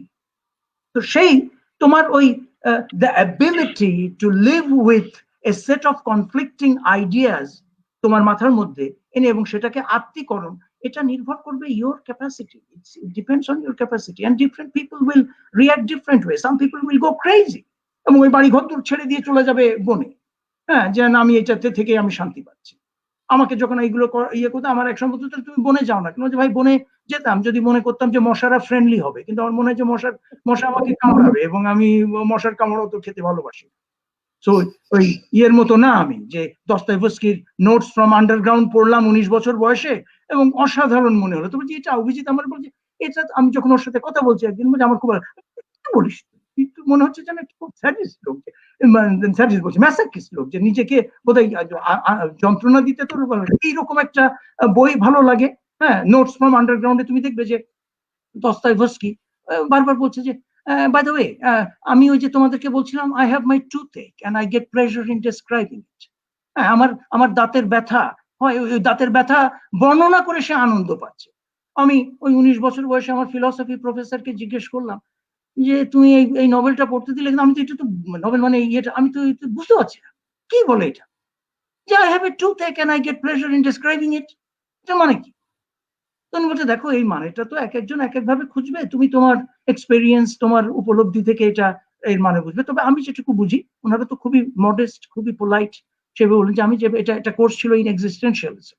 তো উনি আমাকে বলছেন যে আমার মনে হচ্ছে যে এই যে নোটস ফ্রম আন্ডারগ্রাউন্ড, এই যে মডার্ন ম্যান, এ লাইফের কোনো মানে খুঁজে পাচ্ছে না, যার কারণে সে বলছে যে আমি আমার দাঁতের ব্যথা তোমাদেরকে মানে বর্ণনা করে আনন্দ পাচ্ছি। So life is absurd, he is not finding any meaning in it. এর বেশি আমি আর কিছু বলতে পারছি না। হ্যাঁ, যে তুমি কি সেই রিফ্লেকটিভ ইকুইলিব্রিয়ামে রিচ করতে পারবে? Very few people can. আমি তো পারিনি, এবং এই ইকুইলিব্রিয়ামে আমি যে বিশ্বাস করি তা না, আমি ডিসইকুইলিব্রিয়ামে আছি, যার জন্য সকালে একটু রবীন্দ্রনাথ, দুপুরে একটু শেক্সপিয়ার, হ্যাঁ, আবার ওই টি.এস. এলিয়ট, যে বলছিলাম যে I have lost my passion, why should I need to keep it? Since what is kept must be adulterated. I have lost my sight, smell, hearing, taste, touch. How should I use them for your closer contact? অথবা T.S.. এলিয়টের যেটা বলি অসাধারণ কবিতা আমার কাছে মনে হয়েছে, কিন্তু উনি খুব ইয়াং বয়সে লিখেছিলেন, হার্ভার্ডে পড়ছিলেন কিনা ওই সময়, বা হার্ভার্ড থেকে পাস টাস করার কয়েক বছর পরেই, the love song of J Alfred Plutarch. আমার কাছে এক একজনের এক রকম, আমার কাছে সাহিত্যে the finest piece of literature I have red. এটা আমি মুখস্থ করে ফেলি ক্লাস 11-এ, কিন্তু তখন তো আমি এটা বুঝিনি, জাস্ট ওই কবিতা কম্পিটিশনে এর পার্ট করতে হয়েছিল, করেছিলাম, স্যাররা একটু বলেছিল বুঝতে পারছো এটা কিন্তু শেক্সপিয়ারের ড্রামা না কাজে আশিক, এটা কিন্তু এইভাবে বলবা, ইটস এ ব্ল্যাঙ্ক ভার্স। হ্যাঁ, তো সেটার স্টাইলটা শিখেছিলাম, কিন্তু তারপরে এটা যেমন মন্ত্রের মতন, আমি যে দৈনিকই সকালে ওর একটা পার্ট পড়ি, পুরোটা ইয়ে করি, and this has sort of my philosophy, তাতে বলছে যে let us go then, বুঝতে পারছো, লাইফের এই সময় সে অতনু আহ্বান জানায়, let us go then, you and I, when the evening is spread out against the sky like a patient etherized upon a table, let us go through certain half deserted streets, the muttering retreats of restless nights, in one night cheap hotels and sawdust restaurants with oyster shells, streets that follow like a tedious argument of insidious intent to lead you to an overwhelming question. Oh, do not ask what is it, let us go and make our visit. In the room the women come and go talking of Michelangelo. I just prothom partটুকু বললাম, তারপরে it goes on and I love it.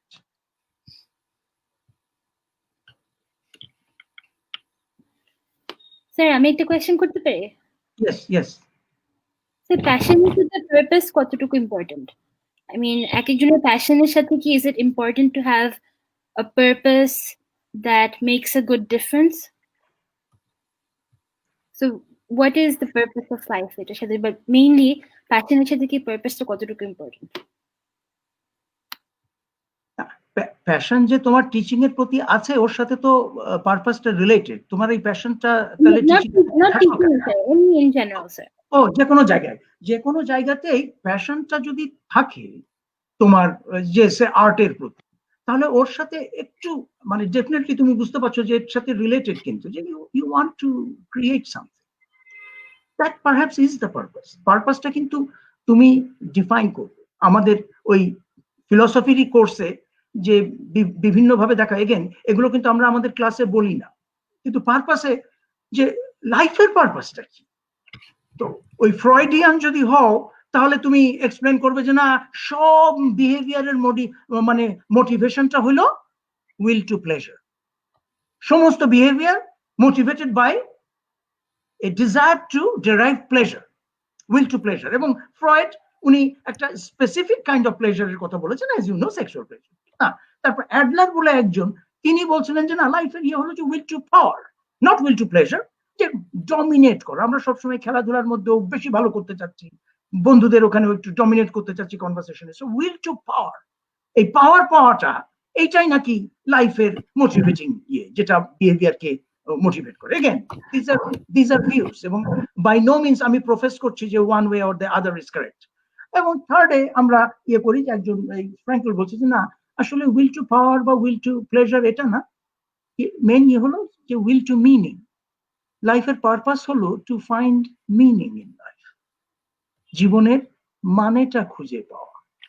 না, আমি তোমাদেরকে বলেছি যে দেয়ার আর people, আমিও হয়তো তাদের মধ্যে একজন, খুব ভয় পাই যে মানেই হয়তো নেই লাইফের, কিন্তু অন্য যারা আছে তারা বলে যে না মানে একটা আছে, সেই মানেটা খুঁজে পেতে হবে, সেই মানেটা সবার কাছে একরকম নয়। So it's up to you, তুমি যে প্যাশনে ইয়ে করো সেখান থেকে তুমি দেখো ডেরাইভ করতে পারো কিনা একটা পারপাস।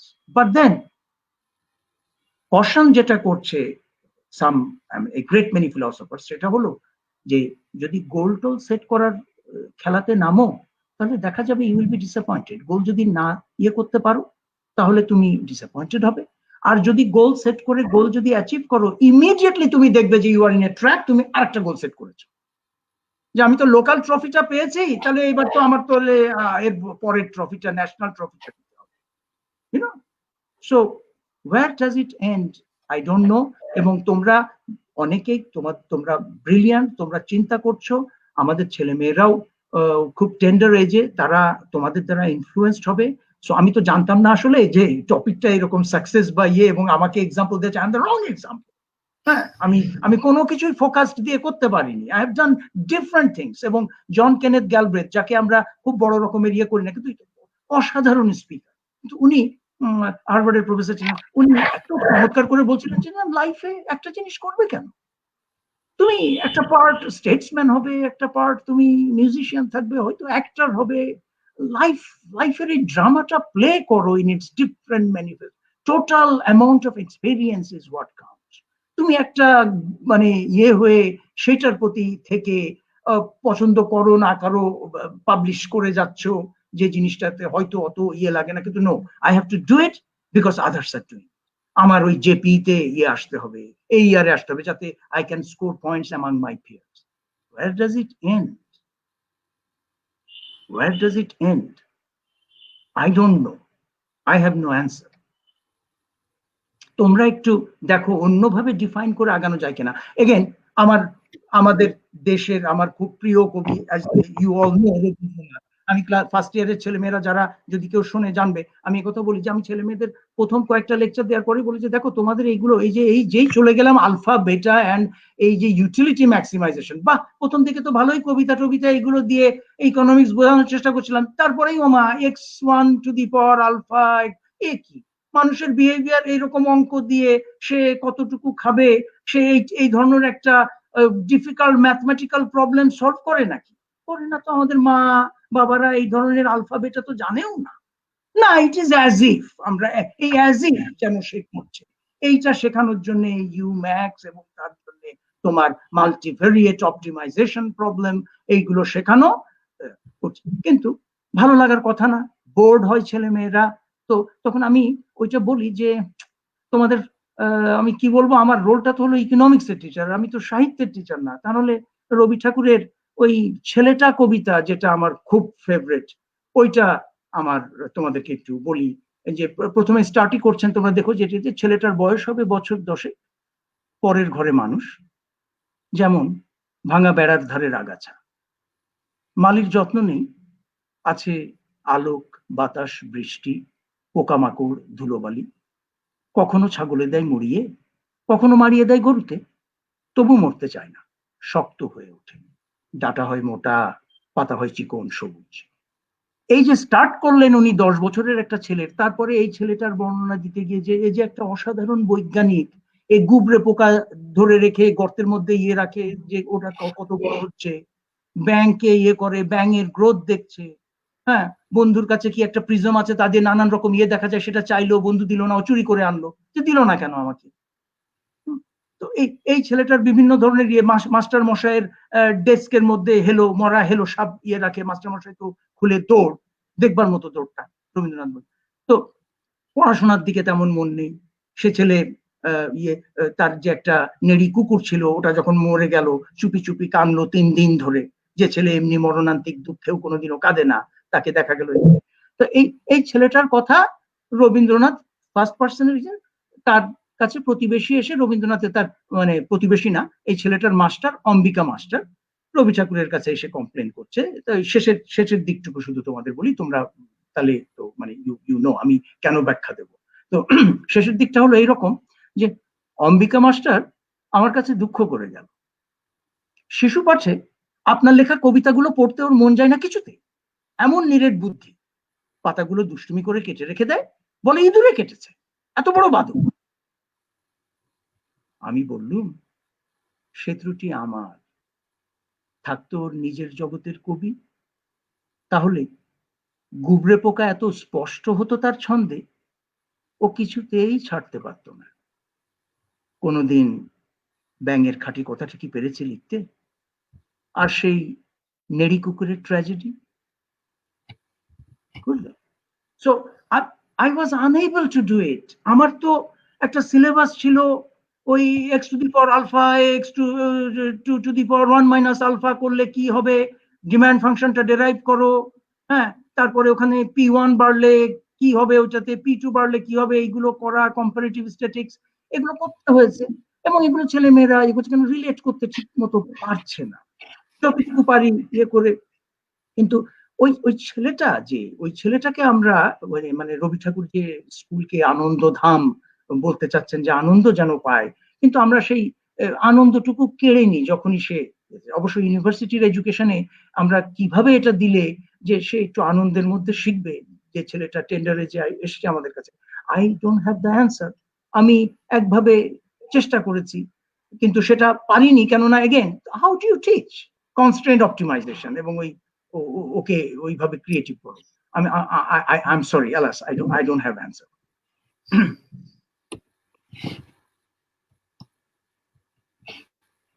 একটা খুব ছোট্ট কথা একটু স্যার বলবেন, জাস্ট 30 সেকেন্ডে। সেটা হচ্ছে আমার মনে হয় আমাদের দুটা বিষয়ে একটু দুই ভিন্ন জিনিস। একটা হচ্ছে স্যার সাকসেস, আরেকটা হচ্ছে স্যার স্যাটিসফ্যাকশন অর হ্যাপিনেস। সুতরাং একজন মানুষ হয়তো সাকসেসফুল না, কিন্তু সে কিন্তু স্যাটিসফাইড হতে পারে সে যা করছে, আর আরেকজন মানুষ হয়তো স্যাটিসফাইড কিন্তু সে হয়তো সাকসেসফুল। সো এই দুটা জিনিস হয়তো ভিন্ন আর কি। সুতরাং এটার কারণে হয়তো আমাদের সাকসেসের ডেফিনিশনটা একটু ভিন্ন হয়ে যেতে পারে। Right, very good point. তার মানে যদি মানে আমরা যাকে সাকসেস বলছি, যে ফার্স্ট ক্লাস ফার্স্ট হয়েছে বা সেকেন্ড হয়েছে বা বিসিএস এ পারে নাই, সো সাকসেসফুল না, কিন্তু ও যে দ্যাটস রাইট, পরবর্তীতে যা করলো এবং as a family man happy থাকলো, ওই কথাটাই তোমার মানে এগুলো তো অনেক পুরনো প্রশ্ন। অ্যারিস্টটল এটা বলছে তার নিকোম্যাকিয়ান এথিক্সে, এবং সেটা অমর্ত্য সেন আবার ওই মানে ঘুরিয়ে অ্যারিস্টটল লিখেছিলেন, উনি আবার ওই অন ইকোনমিক্স এন্ড এথিক্সে বলছেন যে লাইফের গোলটা কি। লাইফের গোল অ্যারিস্টটল ওই সময় বলছে যে টু বি হ্যাপি, এবং যদি তা হয় তাহলে মানি মেকিং বা এইসব জিনিস at best can B a means, not an end. এই হ্যাপি হওয়াটা তাহলে কিসে হওয়া যায়?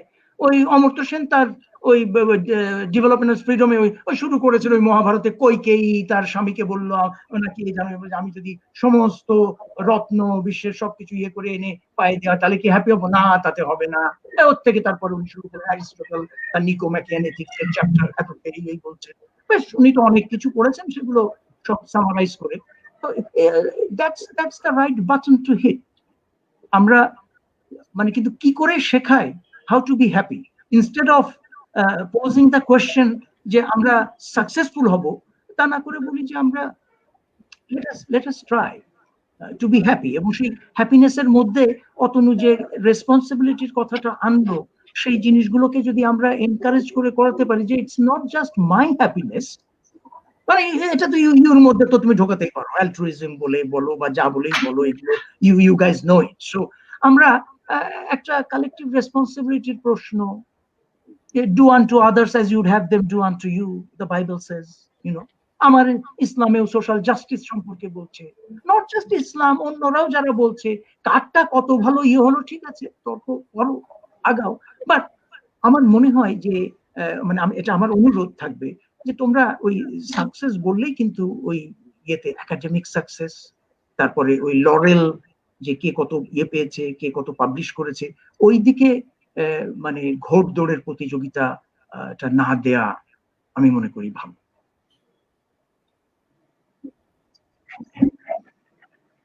Thank you sir. স্যার, আপনি তো অনেক বছর শিক্ষকতার সাথে ছিলেন, তো আমি আপনার কাছে প্রশ্ন করতে চাই যে আপনি আমাদের তরুণ প্রজন্মের মধ্যে কি এমন কোনো দিক লক্ষ্য করেছেন যেটা আপনার ভালো লাগেনি বা আপনি চান যে আমরা সেটা পরিবর্তন করি? আমার নিজের যে মানে ঢাকা ইউনিভার্সিটির যে অল্প যে অভিজ্ঞতা, অল্প বলবো না এখন আর, মানে প্রায় মানে 25 বছর তো হলো, তো আমি ওই দেখছি, যেটা দেখেছি এবং এগুলো নিয়ে আলোচনাও করেছি, যে যত সময় যাচ্ছে এটার জন্য কি স্টুডেন্টরা দায়ী নাকি আমাদের সিস্টেমটা যেভাবে আমরা সেট করেছি তা দায়ী, এবং সেটা হলে এর সমাধান আমাদের হাতে না, যে স্টুডেন্টদেরকে লেস অ্যান্ড লেস মোটিভেটেড দেখছি। এই বিদিশা বা সেলিন যে কথাগুলো বলেছে যে না ক্লাসে, না স্যারের ক্লাসের কথাগুলো, পরবর্তীতে কিন্তু আমি দেখছি যে না ছেলেমেয়েরা ঠিক অতটা সিরিয়াস না। আমাদের ইকোনমিক্সেরই যারা এত ভালো ছেলে মেয়ে পাশ, মানে এত ঢোকা কঠিন ইকোনমিক্স ডিপার্টমেন্টে, কিন্তু তারা এবং আমার মনে হয় যে এরা প্রচন্ড সিরিয়াস হবে আমরা যদি এই মাইক্রো ম্যাক্রো এগুলো না পড়িয়ে বিসিএস এর কোর্স ওয়ার্কটা যদি ইকোনমিক্স এর মধ্যে দেই, যে how to do very well in BCS, এবং এই বিসিএস এর গাইড বই টই বা আমরা নিজেরা লিখি, অতনু অনেক ভালো লিখতে পারবে ও যদি একটু ওর মেধা দেয়, বিদিশা লিখতে পারবে, বিসিএস এ কয়টা পেপার থাকে আমি জানি না, এই পেপার গুলো দেখে নিয়ে যাচ্ছে কত বছরের প্রশ্ন, আমরা এইগুলো নিয়ে এবং তারপর ছেলে মেয়েদের কোচিং দিই ক্লাসে, সপ্তাহে 2টো বিদিশা ক্লাস নেবে, অতনু আমাকে সাবজেক্ট ভাগ করে দেন যে স্যার আপনি জেনারেল নলেজ পড়ান, স্যার আপনি, দেখা যাবে যে আমাদের ছেলেমেয়েরা খুব ভালো করছে, তাতে দেখবে যে আমাদের এই ছেলে মেয়েগুলোর কেউ ক্লাস মিস দিচ্ছে না, সবাই আসছে, কিন্তু যেই আমাদের সাবজেক্ট, কেননা সে তার ইকুয়েশনের মধ্যে দেখতে পাচ্ছে না কোনো সংযোগ, যে আমরা যে নলেজ গ্যাদারিং, নলেজ অ্যাকোয়ারিং যে প্রসেসটা, তার সাথে তার যে সাকসেস, তোমরা যে সাকসেসকে নিয়ে এত মানে ইয়ে, যে না আমাদের এই সাকসেস নিয়ে আমাদের কথা বলতে হবে, যে হাউ টু বি সাকসেসফুল, ওই সাকসেসের সাথে কিন্তু সে এটার কোনো লিঙ্ক, ফাংশনাল রিলেশনশিপ সে পাচ্ছে না। এখানে টোটালি করে অ্যাভারেজ একটা করেও সে হয়তো দেখা গেল ওই গাইড বই কয়েকটা পড়ে নিয়ে ওই কয়েক মাসের করে তারপরে সে বেরিয়ে গেল, প্লাস ওখানেও যে ভালো করলে বা ইন্টারভিউতে ভালো করলে যে সে পাবে তা না, দেয়ার আর এক্সট্রানিয়াস ফ্যাক্টরস অ্যাজ উই নো, এখন আমরা জানি যে কত কিছু করলে তারপরে হয়তো সে একটা চাকরি পাবে। তো এই জিনিসগুলো সমাধান আমাদের হাতে না, অ্যাজ এ হোল সোসাইটি যদি এগুলোকে ঠিক মতো না করে, আমরা মনে হয় না যে পারবো। তবে ডেফিনেটলি আমি দেখেছি যে ওভার দি ইয়ার্স বিশাল আকারে ওই যে ডাউনওয়ার্ড স্লোপিং কার্ভ যদি বলো, যে মোটিভেশনের দিক দিয়ে যারা একাডেমিক্যালি ভালো এরকম কিছু স্টুডেন্ট, তারা ওই আমি যেখানেই থাকি না কেন আমাকে লিখছে এবং বলছে স্যার কি কোর্স নেবো, এ করবো, এটা সব সময় ছিল। বিদিশা যে কথা বলেছে, ওরা মোটামুটি অ্যাডভাইস নিতে আসতো যে কি করবো, এবং এরা থাকবে, আমি থাকি না থাকি, এই স্টুডেন্ট গ্রুপটা যাবে বাইরে, পড়াশোনা করবে, পিএইচডি করবে, তারা ভালো করবে এবং তারা বেশ ভালোভাবে অন্য জায়গায় এই যে 150-100 অতনুদের সময় 100 স্টুডেন্টস মতো আমরা নিতাম আমাদের ডিপার্টমেন্টে, কিন্তু ওদের সময় 100 থেকে কিছু কম ছিল, মাস্টার্সে সেরকমই বের হলো, কিন্তু ওর থেকে এখন সাইজ অনেক বেশি। কিন্তু এই স্টুডেন্টদের আমরা কি করব? এদের যদি একটা জব অপরচুনিটিস থাকতো, যে না এরা যে পড়াশোনাটা করছে সেটাকে কাজে লাগিয়ে মানে বিসিএস ছাড়াও অন্যদিকে যেতে পারবে, তাহলে আমার মনে হয় আর একটু অর্থবহ হতো আমরা যে মেসেজগুলো দিচ্ছি সেগুলো নিয়ে। আদারওয়াইজ বিলিভ মি, আমরা ক্লাসে যতই যা করি না কেন, এবং আমি তোমাদেরকে এগেন ওই আরসিটি করো আর না করো, জাস্ট সিম্পল এমনি একটা টেস্ট করো, আরসিটি না, দেখো তো তোমরা কদিন যদি পারতে যে আচ্ছা বিসিএস এর কোর্স পড়াইতো, মাইক্রো না পড়িয়ে ফার্স্ট ইয়ারে বা থার্ড ইয়ারে গিয়ে বিসিএস এর কোর্স পড়াবো, ফার্স্ট সেকেন্ড ইয়ারে যাই করে দেখবে যে একেবারে থার্ড ইয়ারে আর ক্লাসে তোমার বসার জায়গা নেই, অন্য ডিপার্টমেন্টের ছেলে মেয়েরা চলে আসবে যে বিসিএস এর কোর্স স্যাররা পড়াচ্ছেন, ঠিক আছে আমরা এটা করি। আমাদের সারা দেশের সিস্টেম যেভাবে ইয়ে করা হচ্ছে, যাচ্ছে এই বছর কি আমরা এটা পরীক্ষা নেবো বা না, যা আরেকটা ব্যাচ যাতে বিসিএস দিয়ে দিতে পারে। এই পাবলিক সার্ভিসের এই যে যেটাকে শিকাগোতে বলতো যে ইন্ডিয়ার ব্রাইটেস্ট ছেলেমেয়েরা সব অ্যাডমিনিস্ট্রেটিভ সার্ভিসে যায়, which is basically A mechanism for transfer payment, যে এক জায়গা থেকে আরেক জায়গায় শুধু অ্যালোকেট কে করবে না করবে এইগুলো শুধু বলা, এইটার জন্য অনেক ব্রাইট ছেলে মেয়ে চলে যাচ্ছে সেই দিকে। So what can I do, এই ব্যাপারগুলো আমার কাছে আসলে কোনো উত্তর নেই, I don't know, but definitely there has been a huge drop, এবং আমি এক্সপেক্ট করি যে এই প্রেজেন্ট ট্রেন্ড উইল কন্টিনিউ যদি ওই বাইরের এনভায়রনমেন্টাল ফ্যাক্টরস ওভারঅল যেটা এগুলোকে গভর্ন করে, নিয়ন্ত্রণ করে, সেগুলো যদি চেঞ্জ না হয়, অ্যাজ সিম্পল অ্যাজ দ্যাট। ধন্যবাদ স্যার। আচ্ছা স্যার, আমরা আবার একটু আপনার ট্রাভেলিং এর দিকে ফিরে যাই। স্যার, আপনি তো অসংখ্য দেশ ঘুরেছেন, তো স্যার সবগুলোর মধ্যে আপনার ভালো লেগেছে কোন দেশটি, বা আবারও যেতে চান? এটাই খুব মানে যখন শুনে যে অনেক দেশ ঘুরেছে, তো তখনই ওইখান থেকে দেখো এটা শুধু ইকোনমিক্স ট্রেনিং এর কারণে নাই, যে search for an optimum, search for a maximum, এই জিনিসটা যে সবচেয়ে ভালো কোনটা, সবচেয়ে খারাপ কোনটা, এই জিনিসটা একটু বলেন তো। বাট নো, যখন তুমি দুটো পাঁচটা দেখো তখন হয়তো বলা যায়, র্যাঙ্ক করা যায়, কিন্তু এরকম অনেক হয়ে গেলে তখন ওই গ্রুপ করা যায় যে আচ্ছা ন্যাচারাল বিউটি, আচ্ছা ন্যাচারাল বিউটির মধ্যেও তো সমুদ্র আলাদা দেশ আছে, সেটা এক ধরনের ন্যাচারাল বিউটি, পাহাড়, ফরেস্ট, লেকস, ওয়াটারফলস, এগুলো দিয়ে ঘেরা, এটা এক ধরনের। আবার যদি বলো হিস্টোরিক্যাল ইয়ের দিক দিয়ে, ও আচ্ছা তাহলে তো ওই গ্রুপটা আসবে, আচ্ছা কত পুরনো, কি ধরনের, কি ম্যানমেড মনুমেন্টস না নেচার, তো এটা ইয়ে করা যায় না, ওইভাবে উত্তর দেওয়া যায় না যে একটা আমি বলে বসবো। তবে আমি যেটা বলি যে যদি ওই যে এগেন হিস্ট্রির কথা যদি বলা হয় যে মানে পুরনো প্রাচীন দেশ সেগুলো ইয়ে দেখার মধ্যে, তাহলে আমি মানে নিঃসন্দেহে বলবো মিশর, ইজিপ্ট।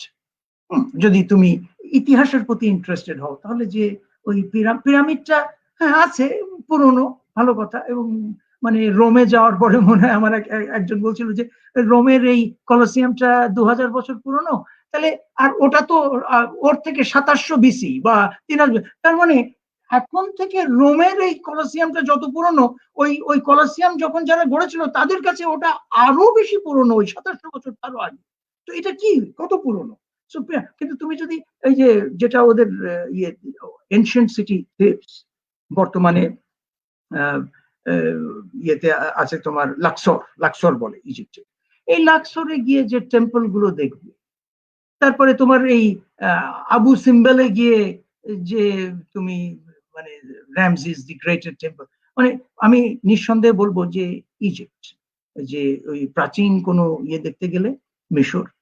আর বিউটির ইয়েটা ডিফাইন করা খুবই কঠিন, সমুদ্র ইয়েলা বহু দেশ এক নাগাড়ে নাম বলা যায় যে না এদের যে বিচ গুলো আছে অসাধারণ, একটা দেখি তো আরেকটা দেখলে মনে হয় না এটা তো ওইটার থেকে ভালো, ওই টপ 5 টপ 10 এরকম হয়তো নাম করা যায়। রেইন ফরেস্ট আমার খুব পছন্দ, রেইন ফরেস্টে গেলে আমার মানে কান্না এসে যায়, এবং গাছগুলোকে জড়িয়ে ধরে মানে কি, এই যে কয়েকদিন আগেই ঘুরে আসলাম এই অস্ট্রেলিয়ার একটা জায়গা থেকে, ডেইনট্রি রেইন ফরেস্ট, তোমরা একটু ইয়ে করে দেখো, এটা নাকি বিশ্বের সবচেয়ে প্রাচীন রেইন ফরেস্ট, 180 মিলিয়ন ইয়ার্স, 18 কোটি বছর পুরনো।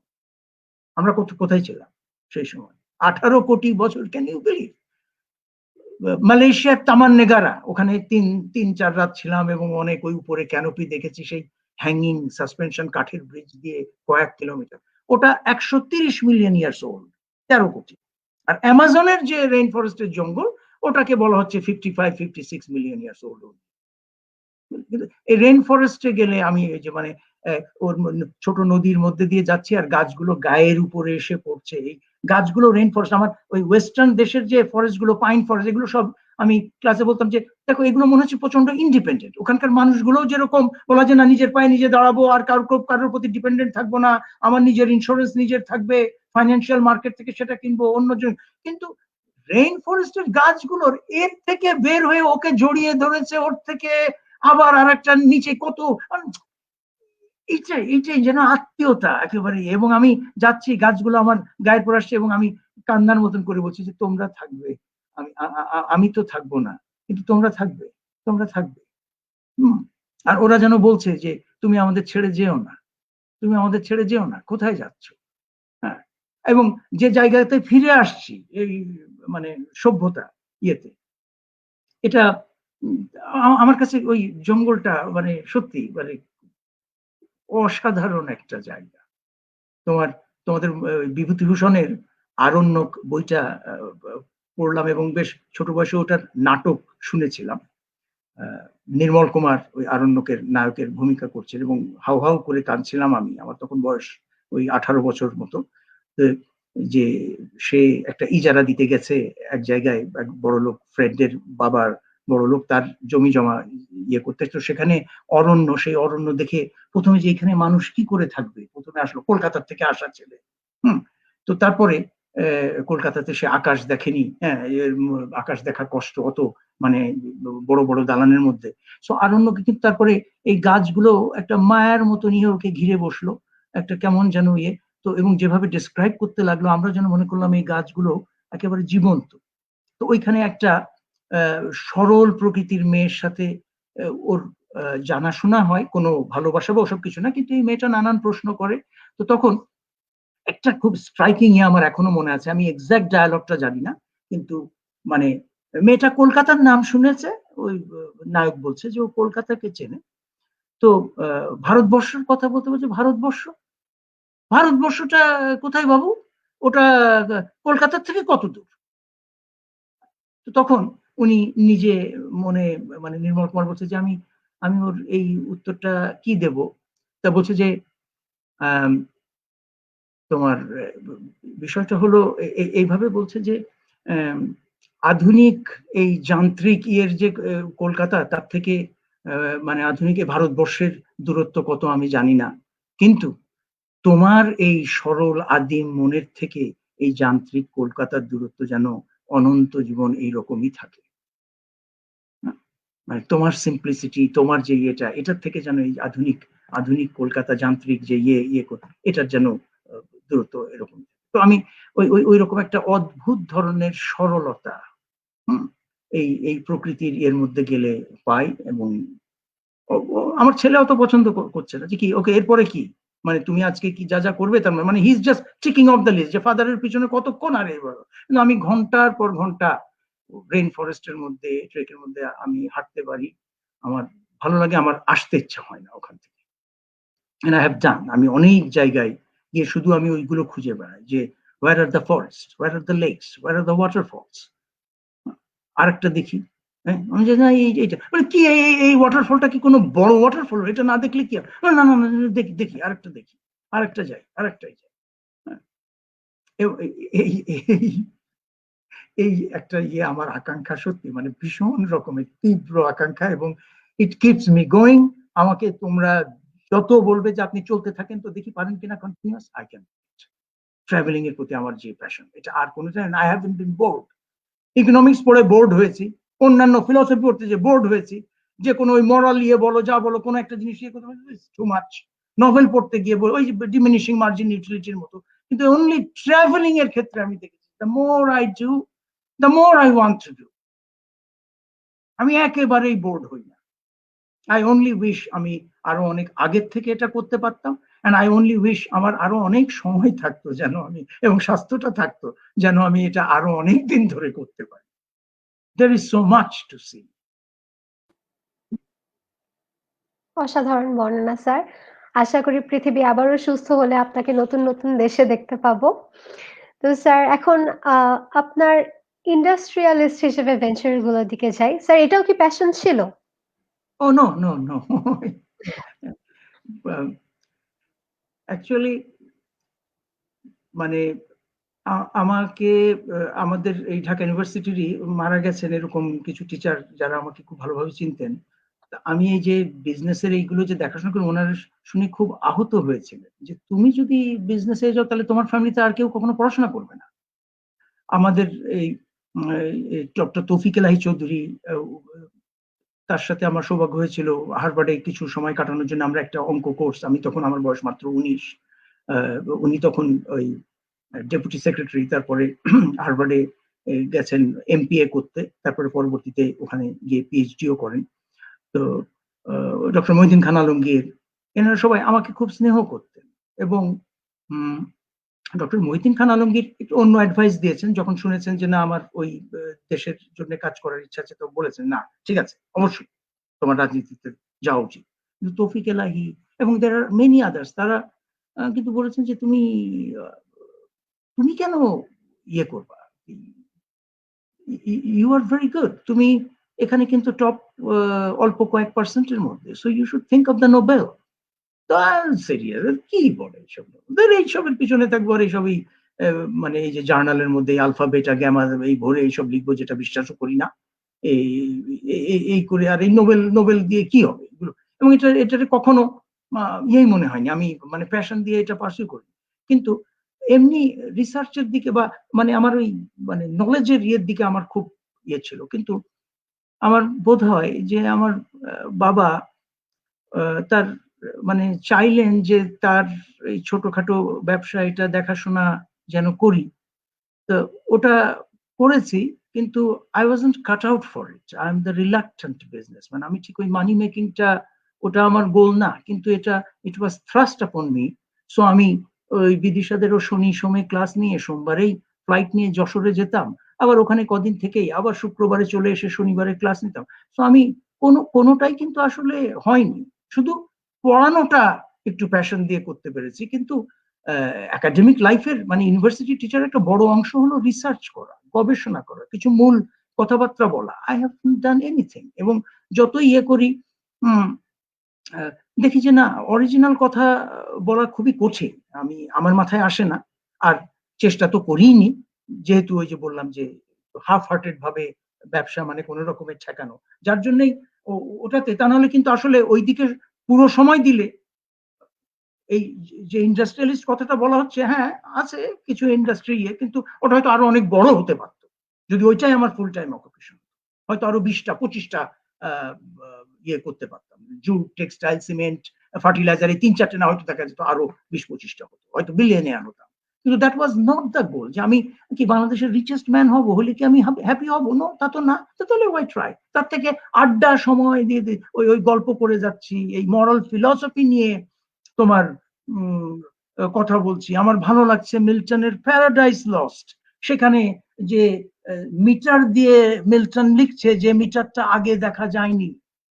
হ্যাঁ, ইলিয়াড অডিসি লেখা হচ্ছে ড্যাকটিলিক হেক্সামিটার দিয়ে, 6 ছন্দে লেখা গ্রিক মহাকাব্য। মিল্টন মহাকাব্য লিখবে, ইংরেজি সাহিত্যে মহাকাব্য লেখা হয়নি, কি বিষয় নিয়ে লিখবে এটা নিয়ে? তো মহাকাব্য তো লেখা হয় যুদ্ধ টুদ্ধ বড় কিছু ওই ধরনের গাথা নিয়ে। রামায়ণ, সেখানে গুড অ্যান্ড ইভিলের মধ্যে রাম অ্যান্ড রাবণের যুদ্ধ। মহাভারত, কুরু পাণ্ডবের যুদ্ধ। তো উনি ওদিকে হোমারের যে এপিকটা তার আগে রয়েছে সেটা যে ট্রোজান ওয়ার, হ্যাঁ, অডিসিতে গ্রেট জ্যান। উনি তখন এই মানে ক্রিয়েশন, যে গড ক্রিয়েট করে মানুষকে পানিশ করলো, তারপরে এইটাকে মনে করলেন it is watt the topic, এবং এই এপিক এখন এর মেট্রিক্যাল স্ট্রাকচারটা কি হবে। হ্যাঁ, মিল্টনের যে এটার আমি ছন্দটা কি ইউজ করব, কেননা ওই সময় পর্যন্ত এপিক লিখছে কিন্তু অ্যাজ আই সেড যে এক্সাম্পল রয়েছে, উনি ওটা গ্রিক পড়েছেন, গ্রিক জানতেন, উনি ল্যাটিন জানতেন, উনি দেখছেন ড্যাকটিলিক হেক্সামিটার। ড্যাকটিলিক মানে দুটো করে ইয়ে, হেক্সামিটার 6টা করে ইয়ে থাকবে, মাত্রা থাকবে প্রতিটা লাইনে, সেইভাবে করা। কিন্তু ইংলিশ ল্যাঙ্গুয়েজের যে শব্দগুলো সেটা সুটেবল ছিল না ড্যাকটিলিক হেক্সামিটারে করা। তখন উনি কসরত করে টোরে যে স্টাইলটা উনি দিলেন প্যারাডাইস লস্টে, ওটার ওই পর্যন্ত সময়ে ওটা কারোর জানা ছিল না। ইটস কল্ড গ্র্যান্ড স্টাইল, মিল্টনের দ্য স্টাইল। হ্যাঁ, এবং এখানে তোমাদের বলি যে এইগুলো নিয়ে আমার কথা বলে এইটা রেসিটেশন করতে, I love it. If you understand, I am not a success.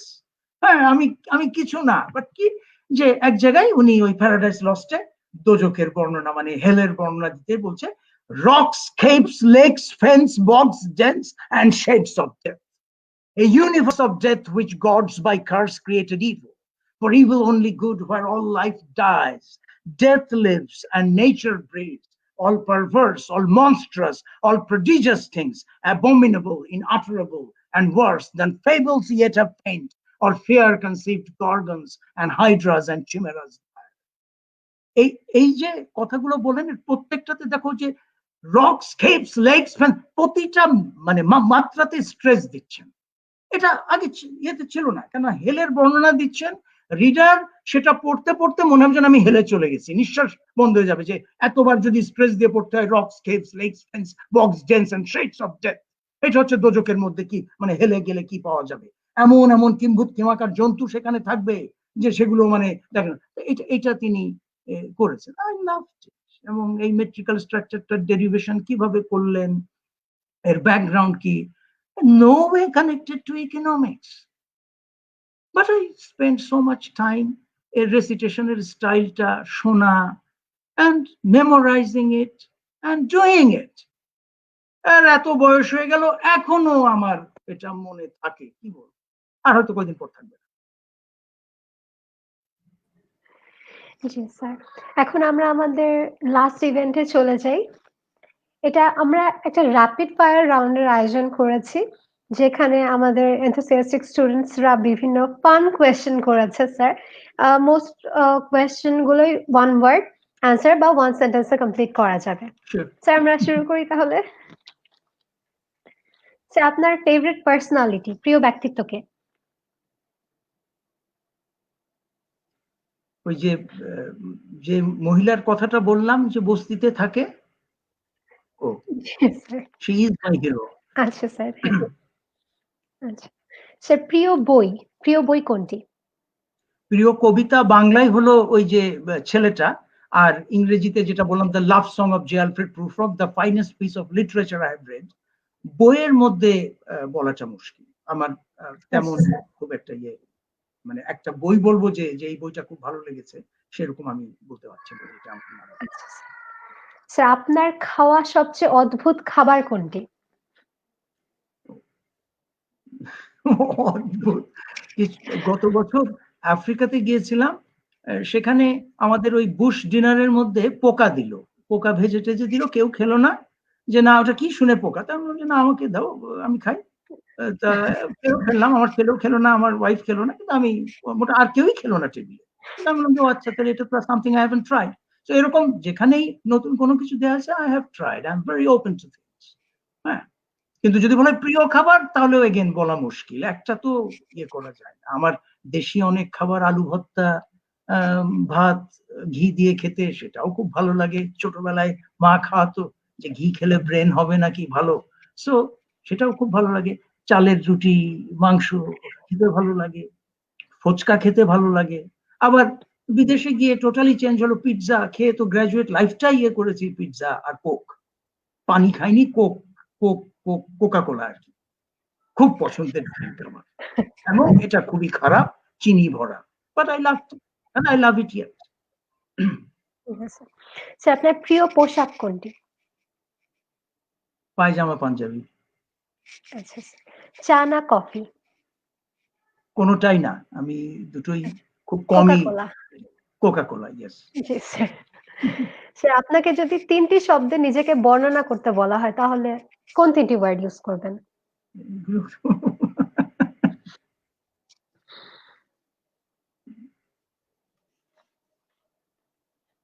উদ্দেশ্যহীন,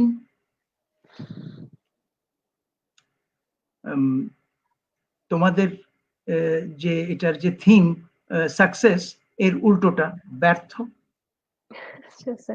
হ্যাঁ, আর আরেকটা কি ওটা চিন্তা করে, লেটস কন্টিনিউ, মনে আসলে বলবো যে আর কি বলা যায়। বাট ডেফিনেটলি উদ্দেশ্যহীন একজন মানুষ, ডেফিনেটলি উদ্দেশ্যহীন, এবং মানে তোমাদের ভাষায় যে সাকসেস তা না, ব্যর্থ। তো কোন জিনিসটাকে সবচেয়ে বেশি ভয় পান?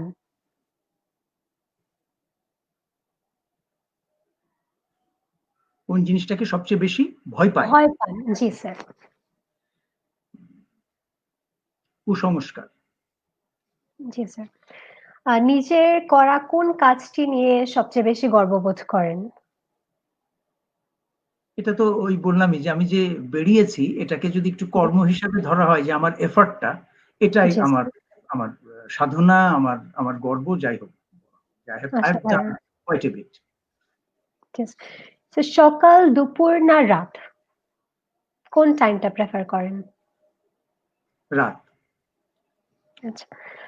মানুষের চরিত্রের কোন দিকটি আপনাকে সবচেয়ে বেশি মুগ্ধ করে?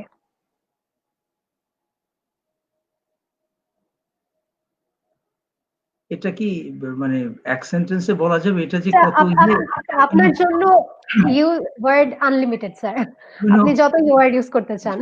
this is so tough. এটা কি বিদিশাদের বলেছিলাম এই ব্যাপারে যে কোন মানুষ যে কি এবং তার কোনটা হ্যামলেট বলছে এখানে একটা শেক্সপিয়ারের। হ্যাঁ, what a piece of work is man. How noble in reason, how infinite in faculty, in form and moving, how express and admirable, in action, how like an angel, in apprehension, how like a god, the beauty of the world, the paragon of animals. And yet to me, what is this quintessence of dust? Man nor delights me, no, nor woman neither. মানুষের এক সময় যে একটা এবং সে সে একদিকে Paragon of beauty, অন্যদিকে সে মানে খারাপ কাজের দিকেও যথেষ্ট পারদর্শী, এটা তাকে খুব চমক দেয়। সো আমার ক্ষেত্রেও তাই যে আই এম সারপ্রাইজড, আমি কোনো কিছুতে মুগ্ধ না, আবার কোনো কিছুতে অবাক না। এবং তুমি সামারাইজ করতে পারবা না মানুষকে কোনো একটা দিয়ে যে he is a good man, no, সবকিছু মিশিয়ে একজনের মধ্যে ভালো পাচ্ছ, খারাপ পাচ্ছ এবং অবাক হতে পারো যে this man he has done this, but অবাক হয়েও না। ওই শেক্সপিয়ার 450 বছর আগে বলেছে যে man is capable of this things, what a piece of work is man. ধন্যবাদ। স্যার, জীবনে নেওয়া সবচেয়ে কঠিন সিদ্ধান্ত কি? যদি কিছু মনে পড়ে। এমন কোনো আসলে কঠিন সিদ্ধান্ত নিতে হয়নি আমাকে লাইফে কোনো। আচ্ছা স্যার, তাহলে ওটা স্কিপ করছি। সপ্তাহের প্রিয় দিন কোনটি? শুক্রবার, মানে ওয়েস্টার্ন ওয়ার্ল্ডে যখন থাকতাম যে এটা আসলেই পরে দুদিন ভীষণ অলস, আমি পরের দুটো দিন বন্ধ পাবো, সো ফ্রাইডে আসলে ওই ওই প্রতীক্ষায় যে না আগামী দুদিন আর কিছু মানে ছুটি। আমাদের স্যার দেশে লাস্ট। বৃহস্পতিবার হয়তো নাকি শুক্রবার জি আসলে, স্যার। শনিবার আসলে ছুটি, so it will be G. Probably Thursday evening. Okay sir. Sir last কোয়েশ্চেনটা করছি। কারোর সাথে যদি নিজের জীবন একদিনের জন্য অদল-বদল করতে পারতেন, তাহলে সেটা কার সাথে করতেন? মানে এটা কি মানুষ হতে হবে? না স্যার, আপনার ইচ্ছা মতো। কোনো একটা নিরীহ প্রাণী যে ঘাস খাচ্ছে এবং কোনো নাই, তার কোনো চিন্তা নাই, সে আমার মতো ওরকম ব্যথিত হয় না, হয় না, এরকম কোনো কিছু হলে আমি মানুষের সাথে চেঞ্জ করতাম না। হ্যাঁ, আমি হয়তো কোনো প্রাণীর সাথে আমি করতাম। রবীন্দ্রনাথ বলছে অন্য তার ওই যে আমি ছেড়েই দিতে রাজি আছি সুসভ্যতার আলোক, আমি চাইনে হতে নববঙ্গে নবযুগের চালক, আমি নাইবা গেলাম বিলাত, নাইবা পেলাম রাজার খিলাত, যদি পরজন্মে পাইরে হতে ব্রজের রাখাল বালক, তবে নিভিয়ে দেব নিজের ঘরের সুসভ্যতার আলো। সো ও ব্রজের রাখাল বালক হতে চাচ্ছে, আমি তা না। আবার আরেক জায়গায় বলছেন যে আমি যদি জন্ম নিতেম কালিদাসের কালে, দৈবে হতেম দশমরত্ন নবরত্নের মালে, একটি শ্লোকে স্তুতি গেয়ে রাজার কাছে নিতেম চেয়ে উজ্জয়িনীর বিজন প্রান্তে কানন ঘেরা বাড়ি। আমার ওসব কানন ঘেরা বাড়িটারি ওগুলোর প্রতিও কোনো নাই। But definitely I would love to switch my role with a gentle animal যে কাউকে হার্ট করে না, নিজে খাচ্ছে ব্যাস, তারপরে একদিন বিলীন হয়ে যাচ্ছে।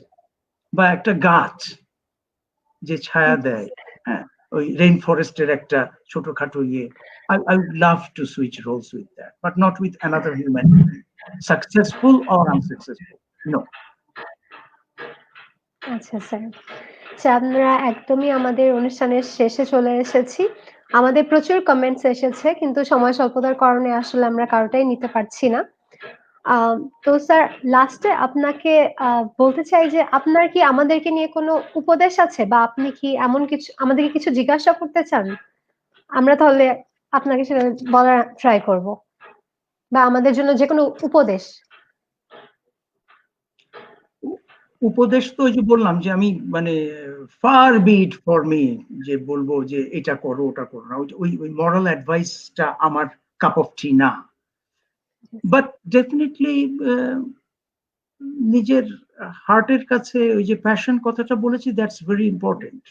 খুঁজে পাওয়ার চেষ্টা করো, খুঁজে পাওয়ার চেষ্টা করো ওই ইকুয়েশনটা। এত ইকুয়েশন নিয়ে পড়াশোনা করো, that secret thing, can you discover it? I haven't, আমি পারিনি, but try to do it.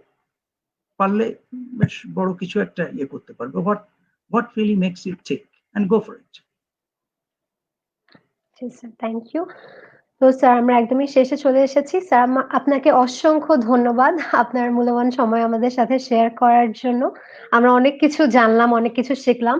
আমরা এটাকে সাকসেস স্টোরি না বলে আমরা এটাকে একটা ইন্সপিরেশনাল স্টোরি বলি। আমরা এখান থেকে ইন্সপায়ার্ড হতে পারবো।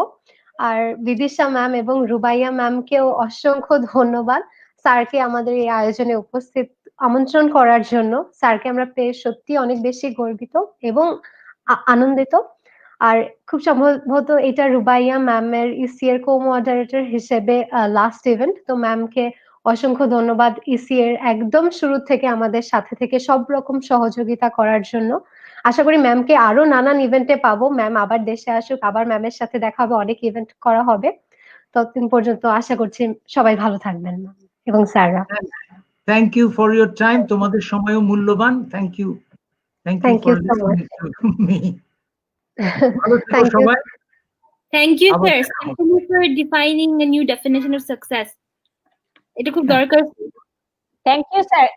কিন্তু স্যার শেষ করব আমি একটা কথাই বলবো স্যার, আপনি সাকসেসফুল তার কারণ হচ্ছে আপনি আমাদের সবার লাইফে একটা বড় ধরনের কন্ট্রিবিউশন করেছেন, আমাদের যারা আমাদের আপনার ছাত্রছাত্রীরা ছিল, সুতরাং সেটার কারণ সেটার দিক থেকেই আপনি successful. Atanu sir, any thank you sir. last remarks? Sir mute করে আপনার। স্যার কি এর মধ্যে দেশে আসার প্ল্যান আছে? দেশে তো আমার আসার প্ল্যান ছিল যে জানুয়ারিতে এসে আবার মার্চে, আবার মেতে, আবার জুলাই।